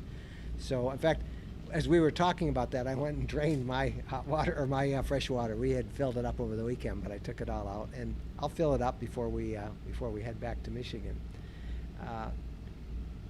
Jan, how do you keep from collecting too much camping gear? Is there really such a thing? No. Maybe too much camera gear? No, camping, not camera. No, you heard that wrong. She Oh. said camping, clearly camping. Yeah. Camping gear, I don't think is our problem. I think it's more camera, video. Yeah. It's tough because I have way too much gear, and we're trying to minimize it, but you know, there's all the stuff that we bring. And then we're to down here and minimize. we're missing cameras and lenses Yeah. that are at home. Yeah. So, but camping gear, you know, when you first start off, you take way more than you need. Now, our friends that are downsizing from a Class A to a B are going to learn real quick, or you know, that you don't have a lot of room in it, but you don't that's much. They have been boaters. You've so- been boaters, right? Oh, then So, you know, you don't need There's nearly no as much problem. as you think, and that's good. All right, let's go through questions. Listen to your purchasing an RV tips. What kind of a discount could you expect for an LTV? Depends on whether you're ordering one, or it depends on whether you're buying one off a lot. If you're buying Or one a off show. a lot, or you're buying one at an RV show, or you're buying a used one. You know, it's a simple case of supply and demand. It takes, how long does it take you guys to get yours? You just ordered one, right? 10 months. 10 months. They only make 900 a year, So, yeah. leisure travel van. so- 80% of them are sold in the States, 20% probably Canada. Ordered in January, and they project theirs will be done in November. And I would imagine you didn't have a lot of flexibility on price. Is that right? Because, I mean, they did get a discount on an RV show, which is always a good idea, and we're getting right into the RV show season. Now, on the other hand, if a dealer has had one and it's in inventory on their lot, yeah, you probably can get a pretty good discount. I don't think you'd get 25% like one of our guests on our podcast said. That's kind of maybe industry-wide RVs, but not for an LTV. Leisure travel vans are very much in demand. They don't make a lot of them. They don't boost up factory supply to meet, big burst in sale. They plod along at that same rate of, what'd you say, 900 a year Yeah, they make? that's all So- they can make. So, it all depends. On a show, oftentimes you'll get a pretty good discount. Many times the manufacturer will give you a special discount to the dealers they can pass on, but I don't think you'll get a huge discount on a leisure because they're in great demand. Matthew. I'm considering purchasing a used RV from Cruise America. Have you heard of anyone doing that? They sell used Class Cs. Yeah, and one of the nice things about that is, they're part of their rental fleet, so they've been very well cared for, at least maintenance-wise. Now, the inside might be beat up a little bit, but you can certainly go and inspect it. But that is a good way to go. They do take care. You know that the engine and the mechanical stuff has all been taken care of. So that's great. All right, I'm going to kind of wander this thing down because a little bit. Because we have a storm We coming. have a storm coming. The sky is getting pretty. Let me see if we can actually pull this around. I don't know if this will work. We're gonna see the Can you birds, see the gulls. off this way? What's coming? Does that Whoa, look as dark I as it? Yeah. Is that working? I don't know if we can see that or not. But we're hearing some distant thunder, and this is the time of year in Florida that thunderstorms pop up all the time. We've got storm clouds everywhere. We're Yeah. getting surrounded. Yeah, so that's great. All right, you guys have been great. When are you going to be adding TPS, tire pressure monitoring system, to your RV? I don't think so. I've thought about it. I don't really see that I need one. In 7 years, I've never needed one, and I just don't think I need to do that. Nancy and Daniel said they just returned from an Idaho trip, followed the 330 rule with great success. Well, we are very proud. We've been giving away our 330 rule stickers here. So we got a bunch of the stickers. Oh, yeah, I got to get these guys all to take their stickers. But you know what the 330 rule is? That's travel no more than 330 miles in a day or stop by 3:30 in the afternoon. Good for you, Daniel. I'm still struggling with it sometimes, but we do try and follow We try. it. It's great. Is leveling your leisure travel van an issue when you set up for each night? No, it's very easy. We have the automatic leveling system, so you just push a button. I mean, it is, and it not only it's that, but it also. Do you know that they have an app for it? You can get it on your phone, and it's all running Bluetooth. So you can just call it up on your phone, and you can level it. I like to actually watch the levels come down, and make sure that one wheel's not spinning loose in the ground. So it's kind of fun to do. But the first step is you pull into a parking lot, you get your site, put on your parking brake, put the levelers down. That takes 20 seconds, 30 seconds, and it kind of automatically levels them. What a difference that makes. The Princess and the Pea can sleep. She actually can sleep, and I feel Because he's bad. rather casual. I've slept like that all the way. So, and then you put, we have a little slide. It's only, 2 feet. 2 feet. We put the slide out, bring down the Murphy bed, and we're ready to go to sleep. So it's very simple to level it. And same thing with packing it up. You just push a button, and it goes good. There's Vanessa. She asked what the 330 rule is. Well, Vanessa, you need to go get some of these stickers, and come on down to our gathering. Well, you guys hungry? I'm hungry. I'm going to go eat a shrimp plate, and we're heading over to Dewey Destin's, which is just across the bridge. But I want to thank everybody for being a part of the podcast. It looks like this actually stayed up, this live shot. And We're everybody glad. does need to come here. It's absolutely beautiful. Bo's a little heartbroken because he can't go on the beach. This is a national park, so you need the Golden Age Pass, is that it? Or you pay the admission. Fortunately, we had that pass. It's the Gulf Islands National Seashore, and you can get here from Pensacola on the very western part of Florida, or through the Navarre Bridge, which we're on, which is about 12 miles. Unless you know that. Less than Less than 12 that? miles. You guys just drove that, right? Come- Didn't take long. So, but it's a great spot, just beautiful white sands. Can you see the sands behind us? This is why we like the Emerald Coast. Look at that sand. Isn't that absolutely gorgeous? Huh? Eat your heart out, all of you people with yellow sand. The beaches down here are phenomenal. Hey, I'm asking you to do two things, if you would. One, give this video a thumbs up, our live shot, if you will. That helps us with Google and YouTube getting noticed. And the second thing is, if you have not already subscribed to the RV Lifestyle channel, please hit that subscribe button. This week we've got our podcast is about finding campsites. Remember, we did a survey. We talked about that on this last podcast we did. And one of the top things that many of you said to us that was your biggest frustration was not being able to get into a campsite if you wanted to go, say, this coming weekend. So we're going to help you with that by telling you how you can find a campsite this weekend. That'll be in the podcast coming up. And it can be any weekend, but to find the site that's perfect for you. And that'll be coming up. I'm not sure what our video is going to be on Thursday, but we'll have a new video for you on Thursday. So thank you for coming. A little extra time for us to pack up, get the gear, and dodge this thunderstorm that's going to pop up here in a few minutes. And we're going to go eat some seafood. Thank you all for watching. And happy trails. Everybody say bye.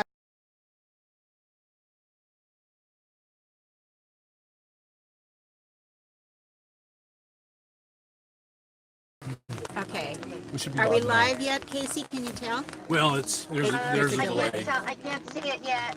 and you have to look into the camera. Yeah. Hi everyone, I hope we're live. I think we are. Oh, I won't even know now. I won't even see the scroll because we've got everything is different.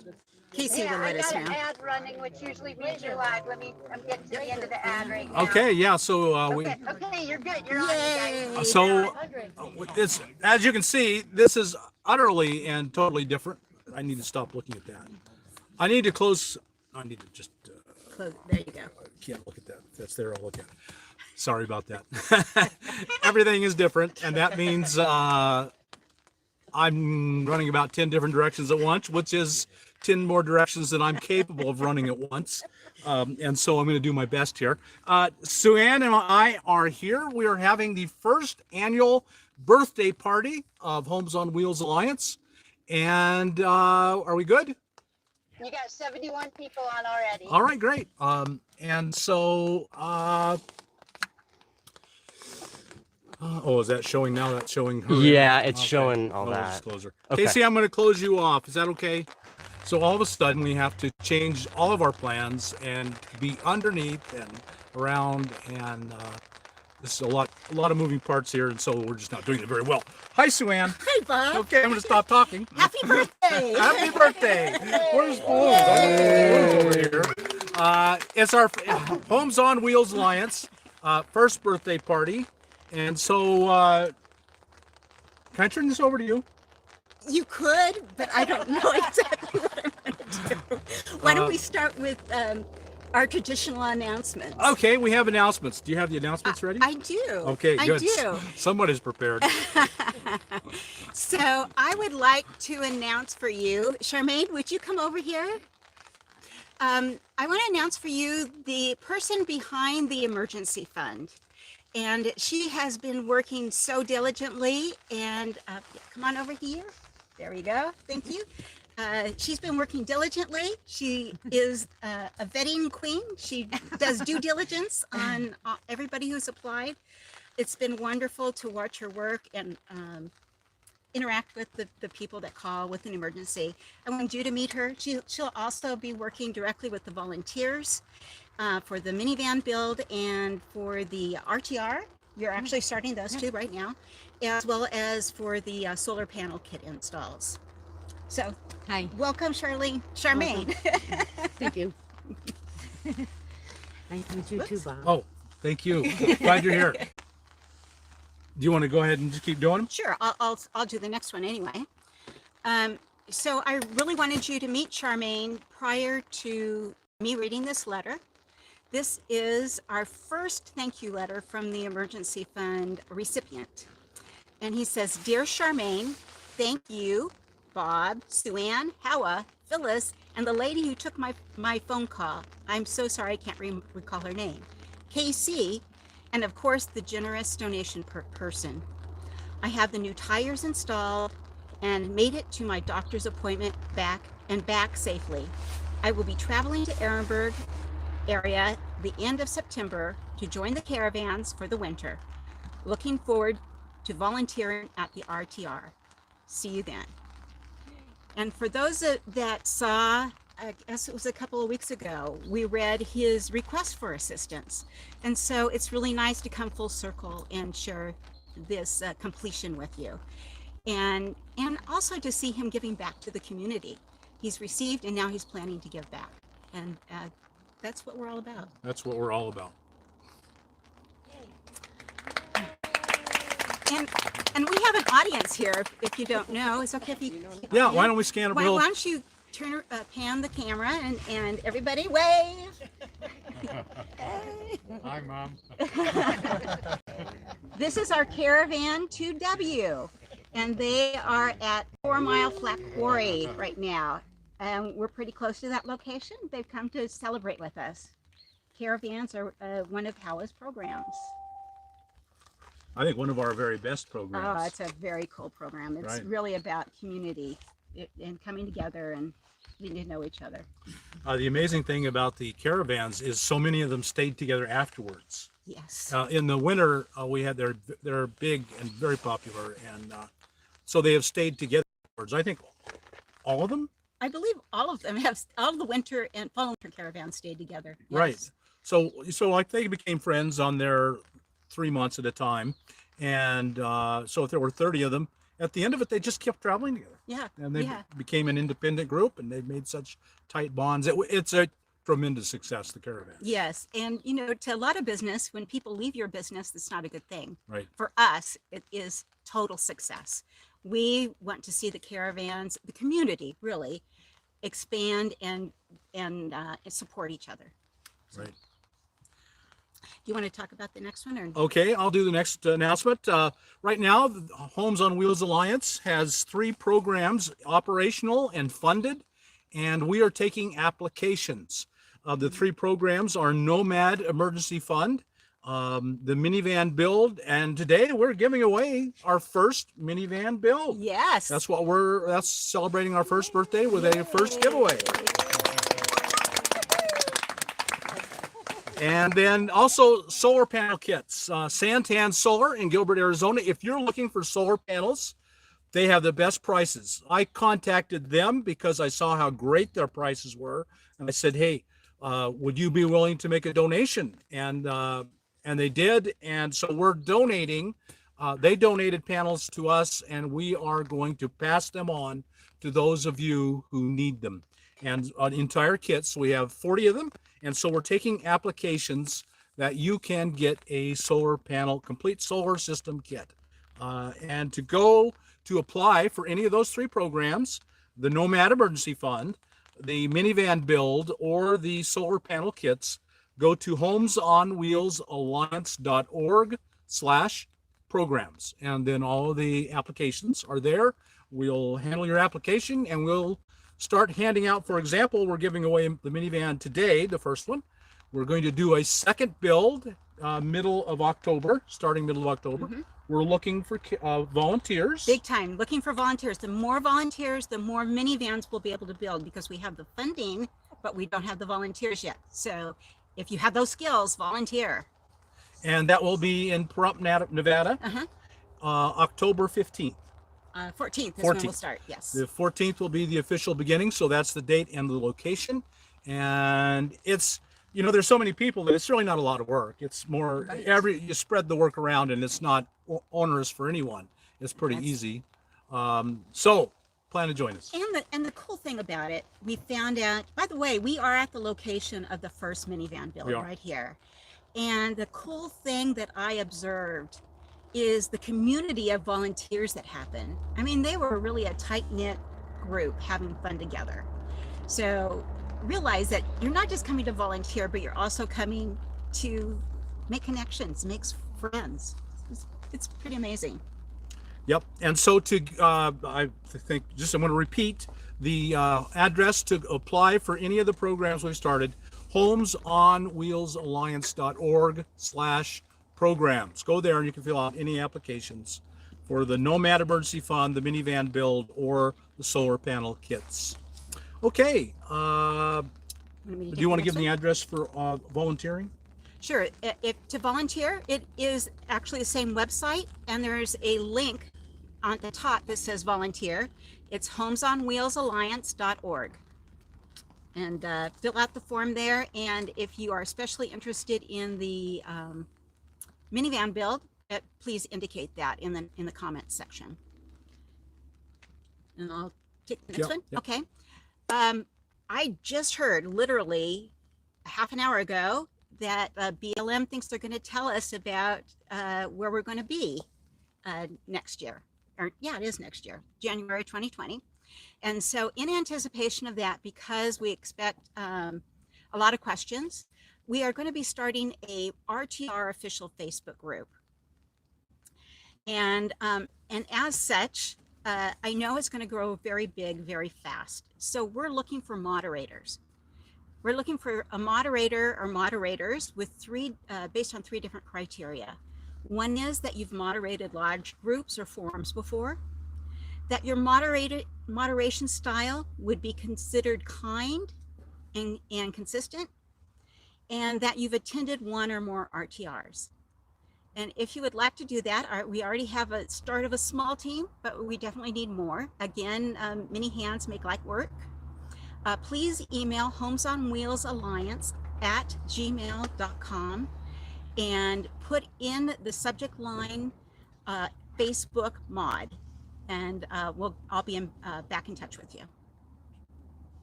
So that's coming up. Just to reiterate, we don't know yet when or where the RTR will be located. We're still waiting on the BLM. Hopefully next week. Hopefully soon. Yeah. They have a time limit. We're got to hear from them fairly soon. Right. But hopefully it'll get all settled. We want you to know. I want you to know. Right. But we cannot make any announcements until we have an absolute nailed down date and time, because that's just confusion we don't want to try and cope with. Okay, so the GoFundMe, I'll do that. Yes. A good friend of ours, Randy Mobile Traveler, who has a YouTube channel called Mobile Traveler. I think that's right, Mobile Traveler. Had a fire on it with his RVs driving down the road, and his trailer caught fire and burned to the ground. Everything he owned was lost and never to be seen again, of course. And so he has started a GoFundMe, and we want to support each other as much as possible. Randy was generously contributed his time and energy, and was a caravan host this last winter. They had a great time. How many meals was anyone there in Randy's group? There were several. How many meals did he make for you folks? Just dozens. I mean, just a great guy. And so we need to support each other very much. So his GoFundMe is gofundme.com/fire-destroys-home-of-Randy the Mobile Traveler, and all the dashes. So just put in all the dashes between every word. Fire destroys home of Randy the Mobile Traveler. So if you put in Fire Randy Mobile Traveler, that's probably enough to get you there. And so we'll also put it in the description. So we'll have a live link in the description to this video down below. That happens after the live is done and processed. So it'll be up very soon. Okay, I think that might be all the announcements. I think that's all the announcements. All right, so let's go on to whatever is going on next. Are we going to be able to get questions or yeah, let's take from Casey? Oh, let's try that again.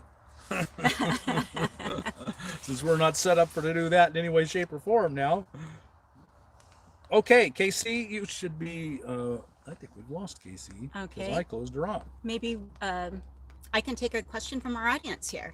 Yes. And we'll go from there. Yes, Jan? I have a 2012 Chevy Express. I've got 800 watts of solar on the roof. Being a 2012 with 90,000 miles, do you think I should invest the $3,000 or $4,000 it would take to put a high top on it? That's a question that's difficult to answer without actually knowing your vehicle and the condition of it. How long have you had it? A year. At 90,000 miles. Completely reliable. Totally reliable. you should have basically another 100,000 trouble-free miles. The question is, she has a 2012, is that what you said? Chevy Express, 90,000 miles. Is it worth it now to put a high top on? Because they're so expensive, and you don't want to put it on a vehicle and then just, I wouldn't, if you had 190,000, the answer would be easy. No. 90,000, that you should get a basically reliable, trouble-free 200,000 out of that. What am I trying to do? Connect with Casey On Facebook? on for her to send questions to you. Go Probably have her. on. Does she send questions on your email? I'm sorry. I'm not answering questions or doing this now. Yes, I would. I'm sorry. Yes, I would do it. I think you'll get another 100,000. And if you only drive 10,000 miles a year, that's 9 or 10 years. I think that'd be worth it to me.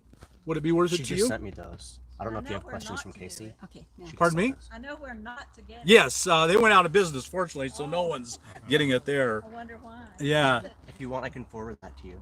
Is that easier to your email? Is this the questions those from are the Casey? questions, yeah. Okay, no, that, Okay. That we can works. figure this out. Okay, yeah.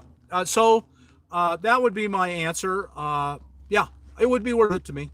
Yeah, with 90,000 miles with a Chevy, 10 years, probably basically 10 years.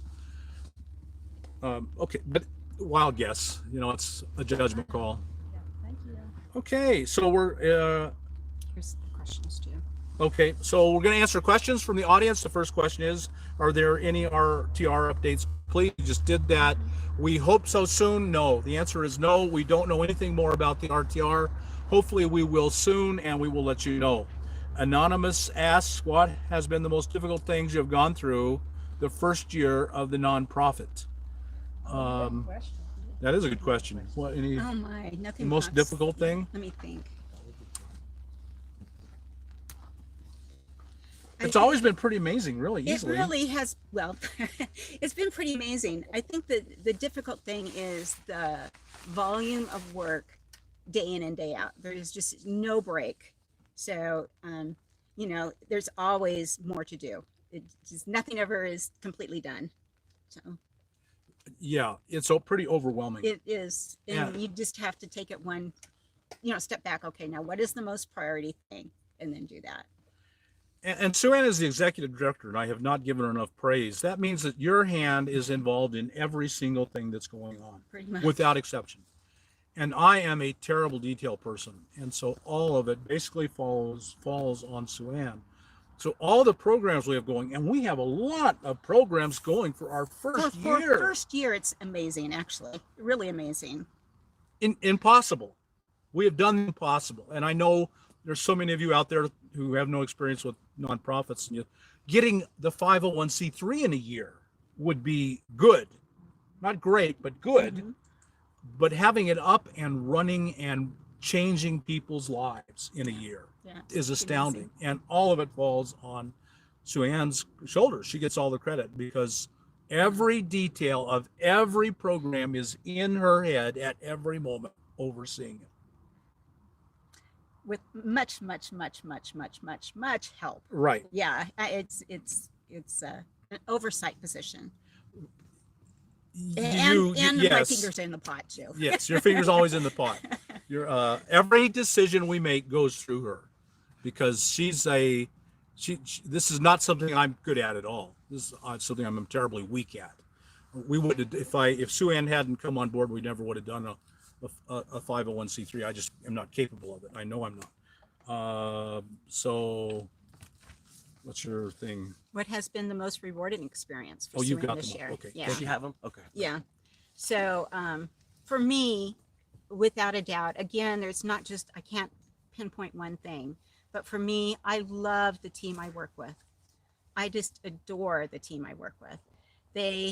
Their heart is in it as much as mine and Bob's heart is in it. And that's to me more valuable beyond words. Yeah, just seeing people's lives change. Yeah.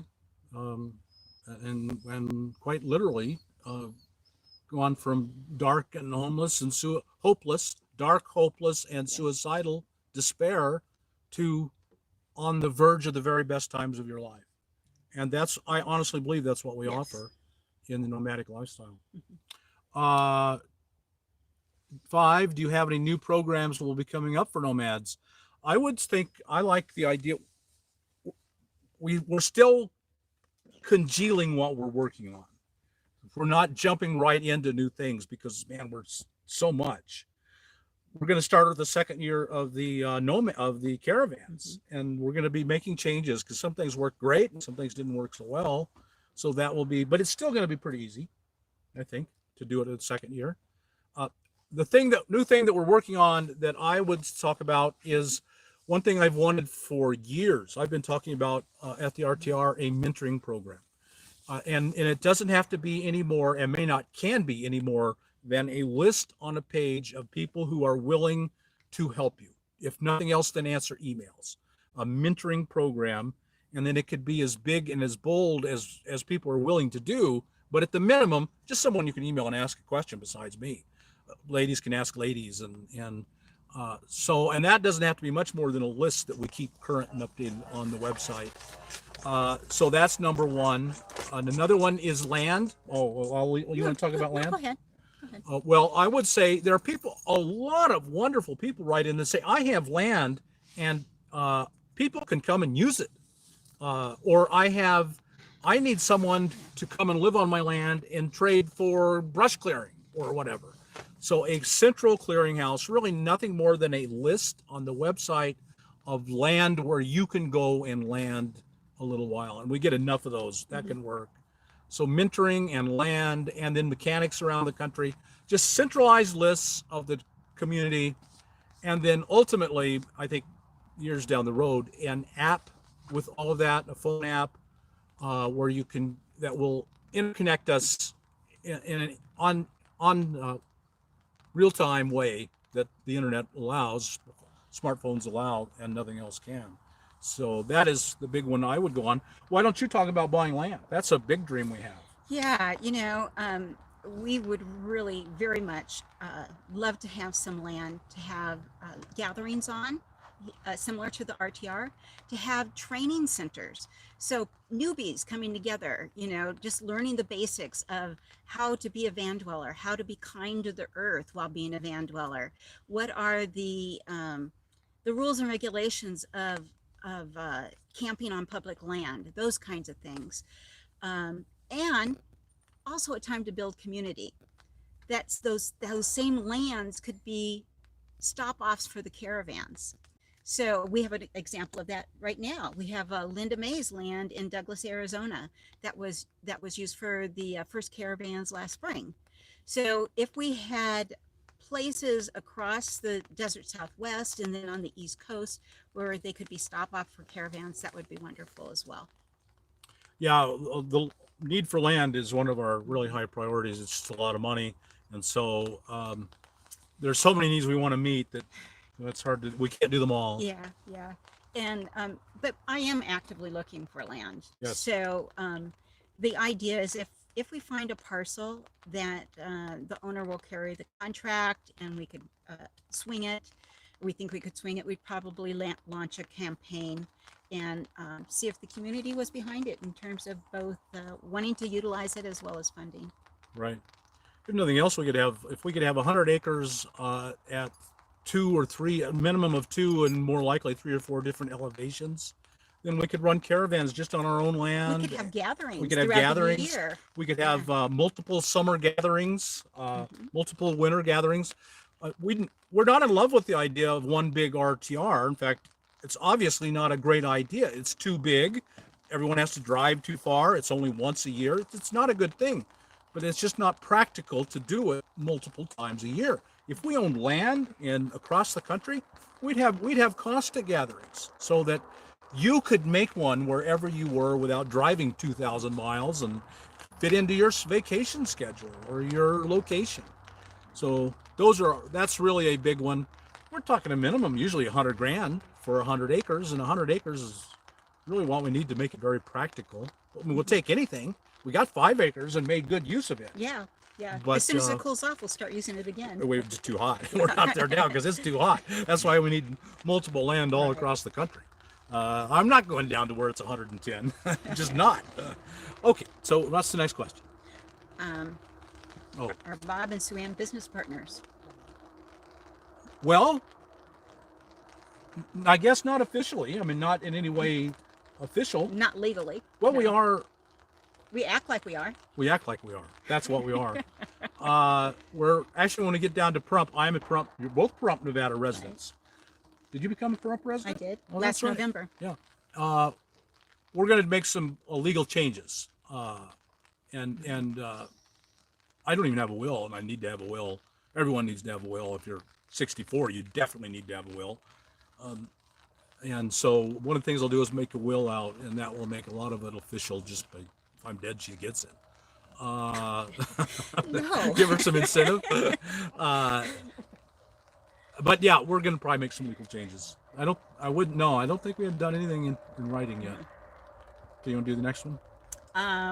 Love what you guys are doing. I can hardly wait to join the group, volunteer, and be of some use to life. Thanks again for all of what you guys accomplished. That's Augusto Caldero. Sean Quinn says you guys are doing a fabulous job. Thank you. Thank you. Yeah. So let's see if we have another set of questions. Card questions? You just sent card 2. Okay. It should be going to Cheap RV Living. I got it. Okay. Love Black Blood says, how young is the youngest member of the caravans? We have had a child, at least one child. How old was he? Christy? 7. He was 7. He was there with his grandfather. So that is the youngest child that I know of in the caravans.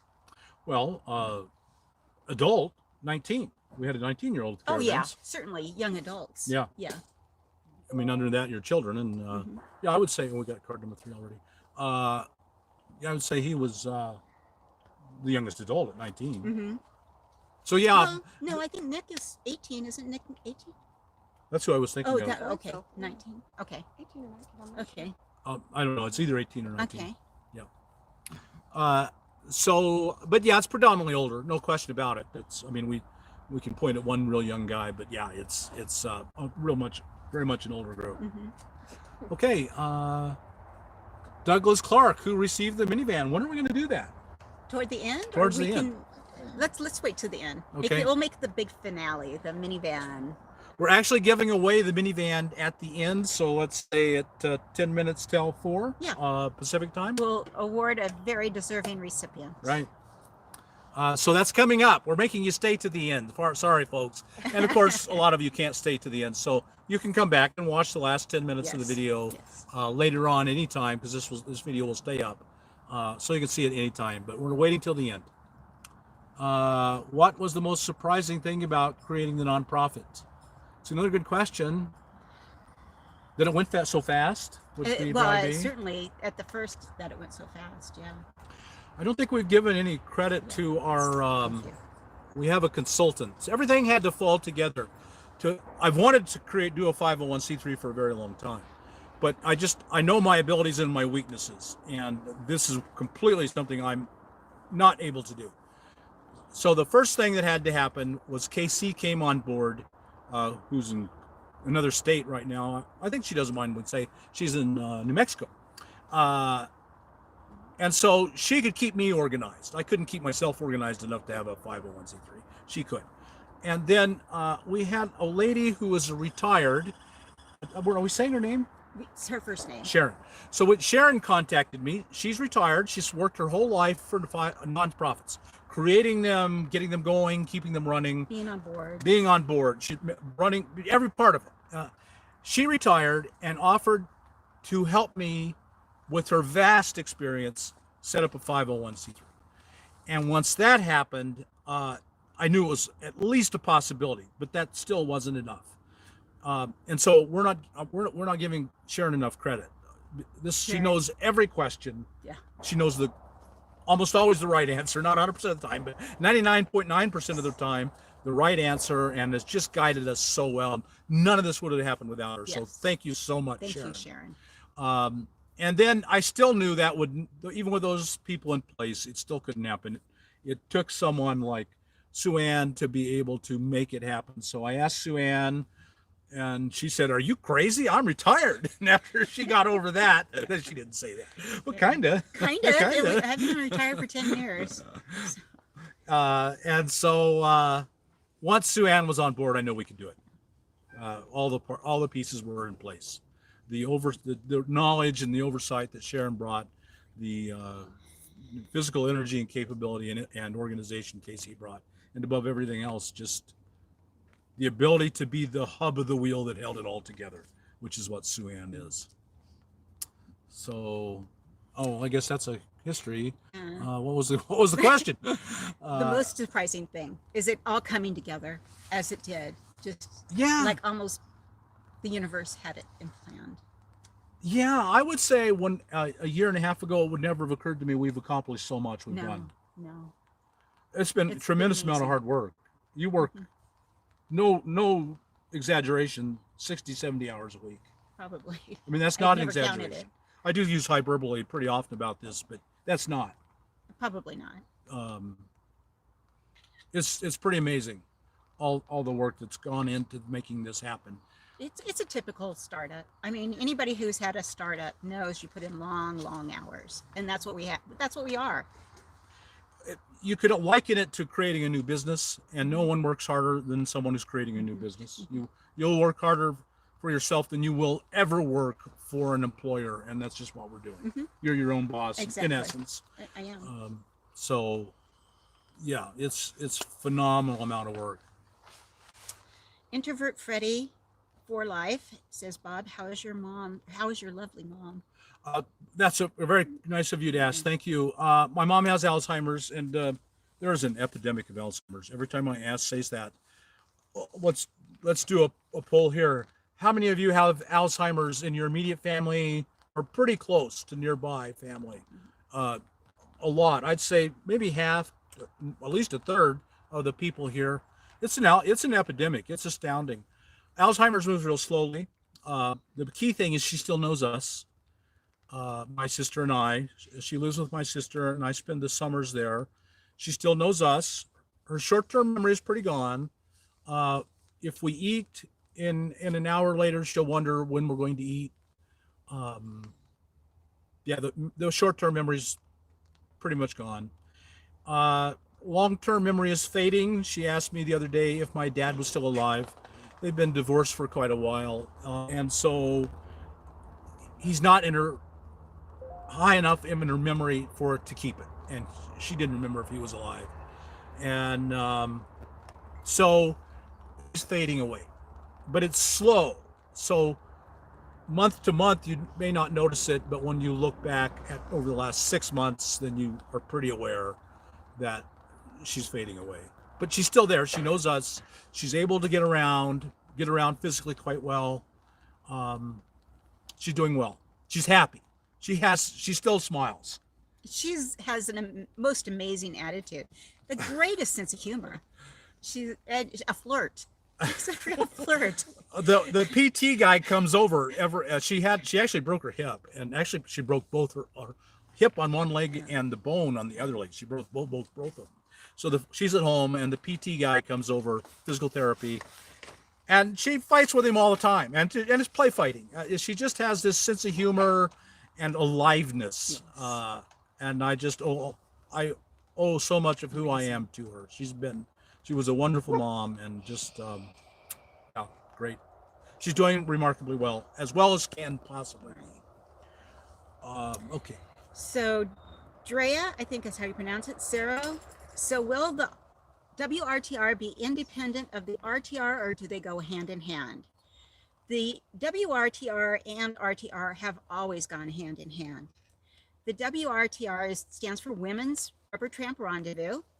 And a couple years ago, it was a spinoff of the large Rubber Tramp Rendezvous, specific for women, because I was hearing a request that women wanted to have more networking time, more small group one-on-one time, as opposed to having large seminars or camping in such a large place. So the WRTR is created in a way that allows for small groups. We have mentoring sessions. We deal with topics specific to women, like safety issues and personal hygiene issues. But the women's RTR has never been meant to be a standalone event. There is no way that it could ever cover everything that somebody new to the nomadic lifestyle needs to know that they'll learn in the RTR, or have contact with the whole community that we are in the Desert Southwest at that time. So they are very much meant to go hand in hand. Last year they were in separate locations, and this year they'll be on the same location. That is the Yeah. plan. So that's the only minor change to the WRTR coming up. Rachel Dolly Hug, my mom Nancy, who has been camping for 50 years and still is a camper at 70 years old, says happy birthday. She and I are big fans. Well, thank you, Rachel. That's very kind of you. And happy birthday to you and your mom. Or not being your birthday probably, but it's happy birthday to us. Yes, happy birthday to us all. Laura Trucano Harp, question: are you interested in organizing an effort to protect public access to BLM land against politicians who want to close and sell it? I think that's greatly exaggerated. It's not easy to give away and sell public land. I know there have been some bad things have happened, and they're trying to happen. There's actually a lot of protections in place and make it difficult to give away and sell BLM land. And as of right now, I'm not terribly worried and concerned about it. Well, there's also legalities about how it can do, and I'll let you address that. But I think it's at this point, it's there's a lot more fear than needs to be about it. But we'll see. Well, I think even when we were talking about before even how I had a name, we were talking about, at some point we might be in a position to have a voice. And this is where I wish my consultant was here, Sharon. But if I remember correctly, that HOWA cannot legally lobby. However, we can legally hire a lobbyist. That's it. So I don't quite understand that. And we are not there yet as an organization, but it is on our radar. And I don't know what important issue will come up that we take that step for. But it may be access to public lands. We'll have to wait and see when the time comes. Right. Yeah, that's it. 501c3 cannot legally lobby for any political cause. All it can do is hire a lobbyist, and the lobbyist can lobby for a political cause or land. Or I will say this: whatever your political persuasions, if you're a liberal or conservative, how the two parties, whichever one you are, Democrat or Republican, the two parties have a vastly and clearly different position on selling public land. Whichever you are in favor of about selling land, vote for that party. If you think we should sell all we can and turn it over to the oil companies and the mining companies and the logging companies, then vote Republican. And if you don't, because that's their position. I'm not saying anything negative in any way, shape, or form. That's their stated position. The stated position of the Democrats is to strike a better balance, but be more on the side of preservation. So whichever one is important to you, you vote your conscience. I'm not going to tell you why you should vote. I'm just telling you it's an important issue, and you should vote your conscience. How you vote is 100% up to you, and I'm not telling you how I will personally vote. I'm just telling you you should vote. Okay. And if that makes you mad, then man, you need to reconsider what makes you mad. I'll let you take it. Okay. A matrix abandoned and dissolved. It's amazing what you two have accomplished in such a short period of time. Such an inspiration. Thank you. Thank you. Yeah. Cheryl Seelfeld, thank you for all that you do for this community. Thank you, Cheryl. You're very welcome. So let's see if we can find the next card. We're on card 4. Oh, we're doing good. Okay, good. A lot done. Why don't you take the next one? Okay. Lou, any chance there will be a land purchase so folks can park on it long term with community dump tank, community water, and electrical hookups? It's the dream. All we need is $100,000 to buy the land, and who knows how many $100,000 to make all that to happen. develop it. Yeah. And a county that will allow us to do it. That is a real problem. County zoning is, we got started with that. Why don't you tell the story of even while we had to do it? We have 5 acres. We had someone donate 5 acres, and even that was simple 5 acres. And want to tell them that story? Well, the county that I went to, which is not a very restrictive county, they're actually pretty lenient about their land use. I went and talked to the developer, or the I can't remember his name, his title was, but at the county, and he indicated that the process to go through. Basically, it's rural land, but because there's no definition for what we do, we have to contact every single resident within a mile radius, I believe, and send them a letter saying what we would like to do. And then we need to collect that feedback. Then we need to give that feedback to the county. And then the county reiterates what we want to do in legalese, sends it back out to the residents, gets their feedback. And then it goes to the commission, and after they've reviewed this, and at the commission is public comment. So if there's a neighbor, somebody that has a problem, they'll comment. If there's a neighbor who thinks it's a great idea, they'll have a comment, and then they make the decision at the commission. But before we even got to that place, we were looking at 20 acres, I believe, or 40 acres. We were going to buy more land. Right. And because of our mission to assist people that are close to homelessness, that word homeless triggered an emotional reaction in this person, and he would not consider us as purchasers of that land. So it's challenging. And that raises a point that I want to make clear. We don't work with the homeless.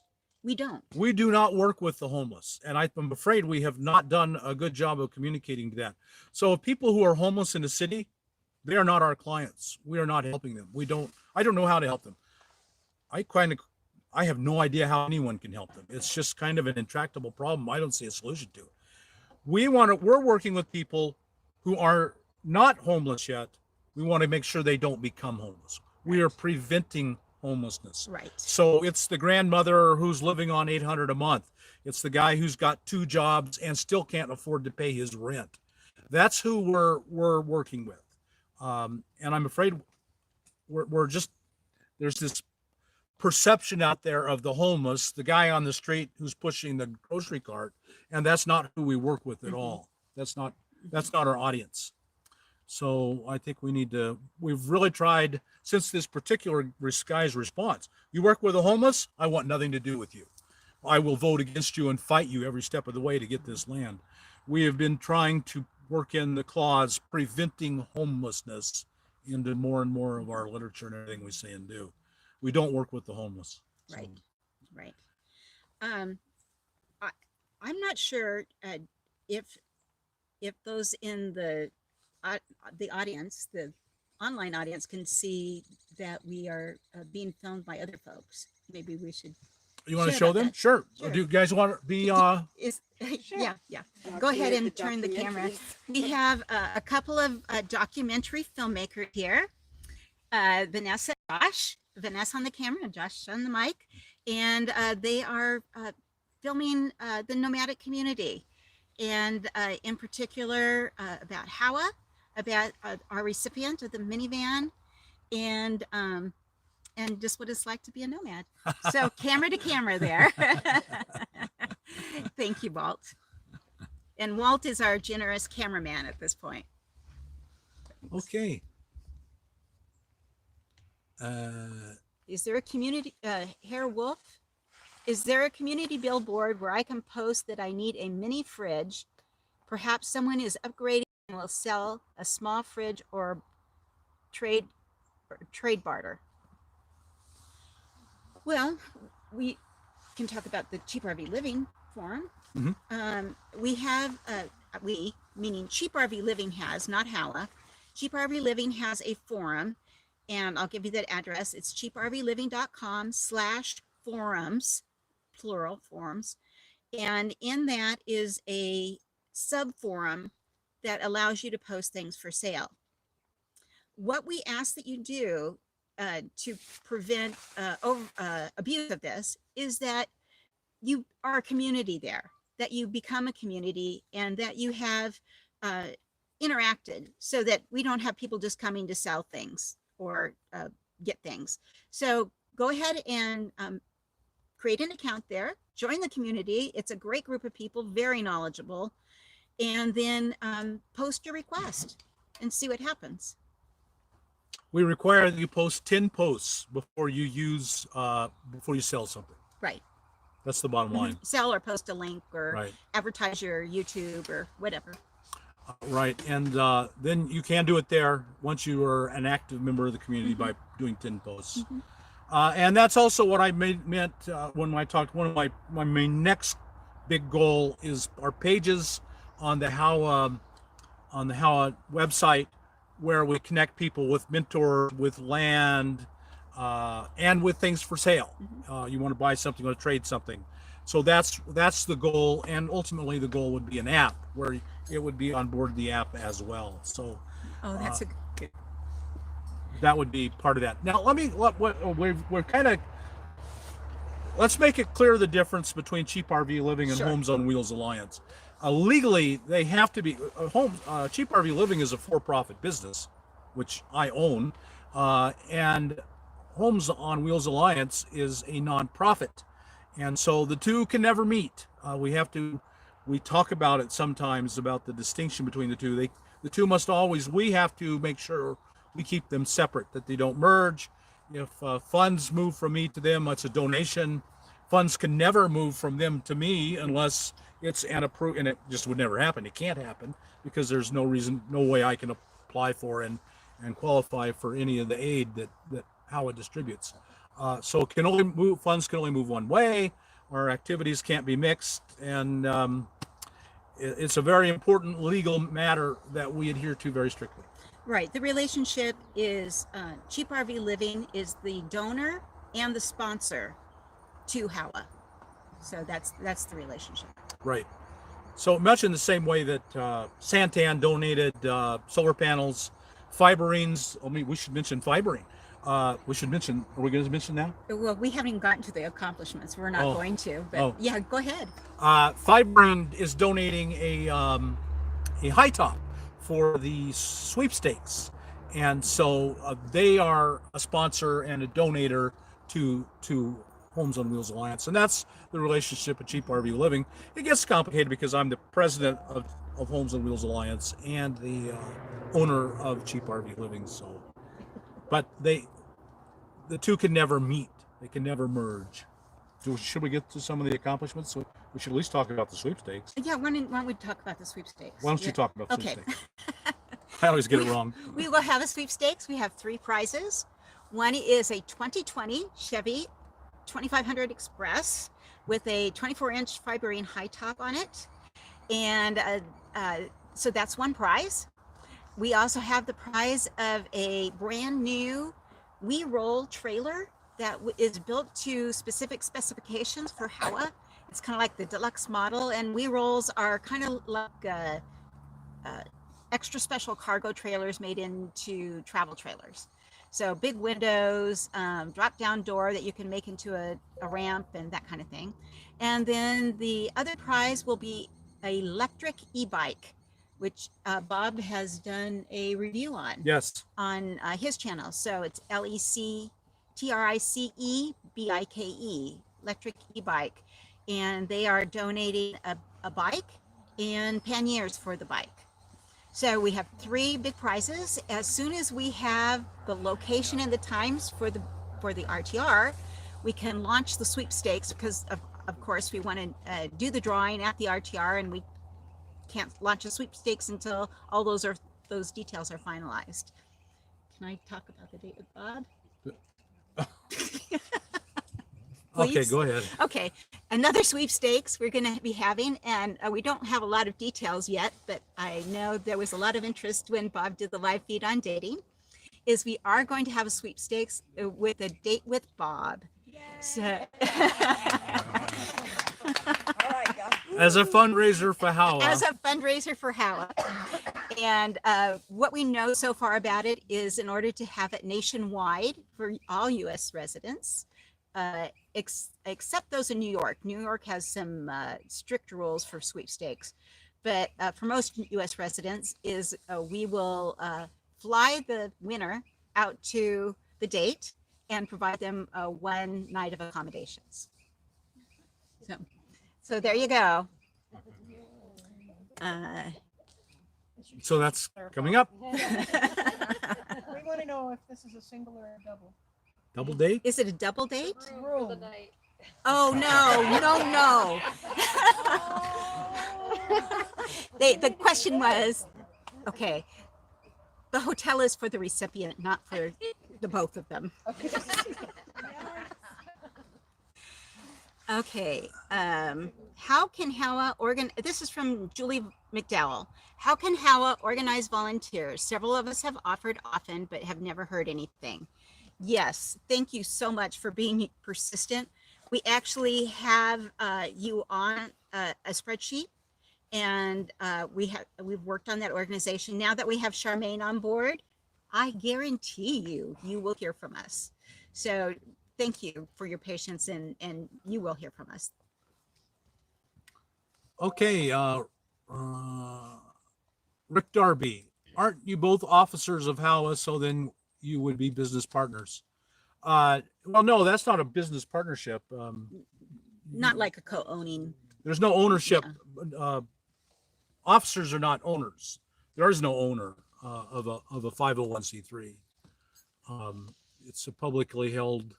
I don't even know what the legal description is. It's a nonprofit. It's a nonprofit. Charitable organization.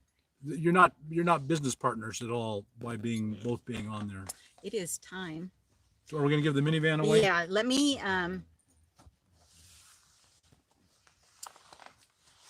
I'll introduce it and then you can go over there. Okay. So we had 18 applicants, and as I said before, I wish we had 18 minivans. It was a difficult process to find one, but we did. And I wanted to share with you all the type of person that this minivan is going to. And this is from one of her letters of recommendation. She says, I'm writing on behalf of Jolynn, whom I've known for about 3 years. I have to say that right now, Jolynn is probably one of the bravest women I know. After her marriage turned bad, she packed up what few items she could, ran to a shelter for a month, then hopped a plane to safety, leaving behind the majority of her personal items, car, and without a cent to her name. Since picking her up at the airport, I can honestly say that I've never seen a person in her situation have so much optimism with such a positive, fearless attitude about finally getting to go out and experience life. If anyone deserves an already made to live in and travel vehicle, it's Jolynn. With all she's been through, her outlook is a definite breath of fresh air. I am highly recommending her to you. Yay. Yes. Awesome. And this is totally consistent with not only other letters, all the documentation she provided, and we vetted these people very closely, as well as my personal experience with Jolynn. So with that, I'm going to turn it over to you, Bob, and I'll give you the keys. Okay. Okay. Whoops. Will I? I don't have the keys. Oh, no. Who has the keys to the minivan? I should have the keys. Well, Well, Phyllis? Well, it's not locked, hopefully. No, Might be. no. Wish we can just get her in. It's yeah. Let's get her. Do we in. want to switch real quick? I don't think You we'll okay? do that. Yeah, Okay. it'll be a little shaky. Yeah, let's just move the whole tripod over, I think. So you're coming? I will come over. Okay. So we're gonna meander on over here. And it's open. I know we don't know where the keys are. If Phyllis is in there, can you see if she has keys?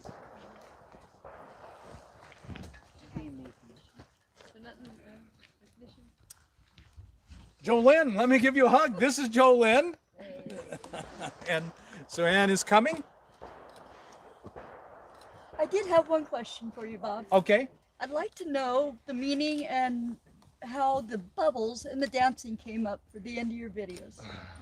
Yeah, you know, and it occurred to me that most of you probably don't know. One of the very early live videos I did, I accidentally turned bubbles on, and I just thought of making a fool out of myself. I would dance to it. I mean, that's what you do to bubbles. Is I thought of not Ed Sullivan. Who was before? Lawrence Ed Sullivan? Welk. Well, Lawrence Welk. Welk, And he yeah, always had Lawrence Welk. bubbles and dancing and the old time 50s music. And so people liked it and they wanted to keep doing it. So that's all. It's weird. Awesome. Just a I'm weird, just curious. just a way to make fun of me. Something we need to do as often as we possibly can. Okay, Jolene, you get the minivan, and Thank you Look what so I found. much. so we found the keys. Oh, thank you. I just want to say this is going to change and start a new chapter and adventure in my life that I am so looking forward to doing for the rest of my life. And I also plan on being a volunteer, being out there trying to help people. And you guys are giving me the possibility, I mean, the means to do this. And I love all of you. You've all been so great. And thank you for starting all this and all of your help. I mean, you're saving people's lives. I do literally believe that. I do believe that. Thank you. I'm glad you're here. I'm glad you've got the van. I'm gonna go around. You want to open it up for people to see? Do you want to go to the other side or? No. Well, we're here if we can do it here. So that's the bedside. And you can come up here. Oh, let me throw in here that next Monday we will have the video on Monday will be all about the build of the van, how we built it and the design. So be sure and look at it next Monday, how we built the van.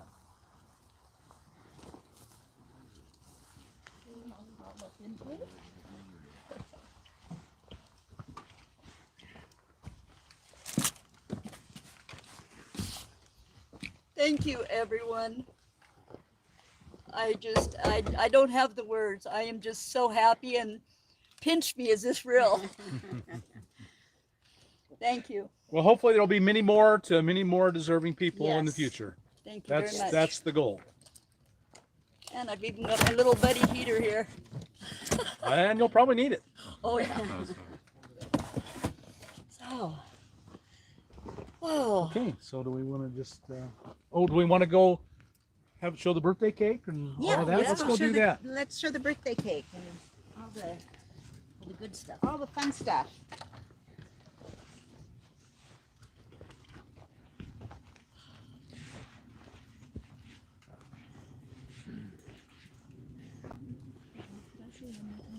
Sure.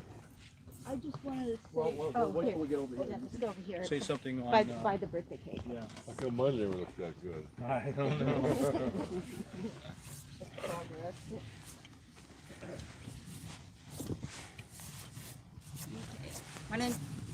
Jillian, why don't you come on behind here? And I know you wanted to say something more to Bob. yes, my daughter, Kara, she turned me on to your channels, your videos, and wanting to be a nomad, a boondocker. And unfortunately, she hasn't been able to do it yet. But thank you for signing the book. And thank you for, I mean, she wanted to be here to be you. And just want to say thanks again for all this. And Kara, this is for you. Well, thank her for Thank you, Kara. sending Yes. you to us. We appreciate her. Okay, do we want to cut the cake and start handing it out? I'm in I think favor of that's a that. great- I think great that's one of my. idea. So you do the birthday and I do the other, or? Sure, we have one knife. Why don't you make the first cut? And Okay. let me get behind you here. So okay. Well, I'm not a cake cutter. You'll manage. I'm a cake eater. I am. Do we have a? Another knife? Yeah, this is. That'll be fine. It'll work just fine. It'll work.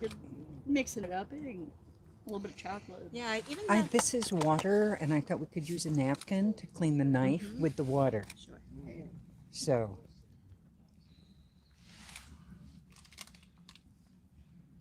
Happy birthday, Howard, and many more years.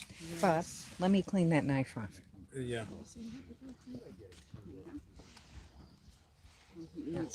Am I going to hand them out? What am I? No, I'll do Oh, that. okay. And then you can keep talking. Why don't I turn this over to you? Do you want to? We're still live, right? I think we are. Yeah, we still are. You've got a taker for that.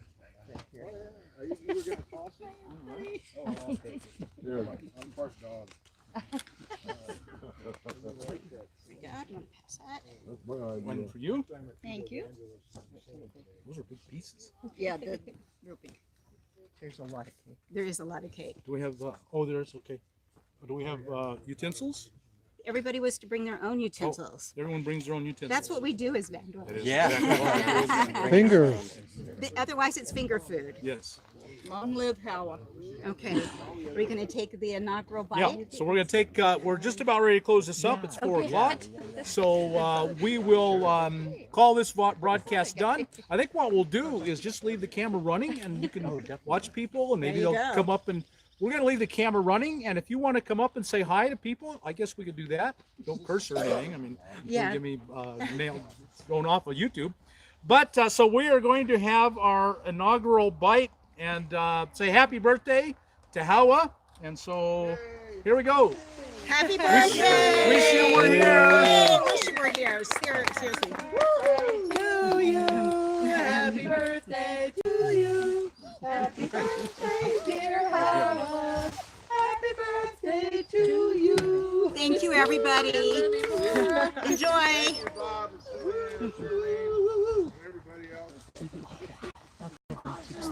Oh, thank you.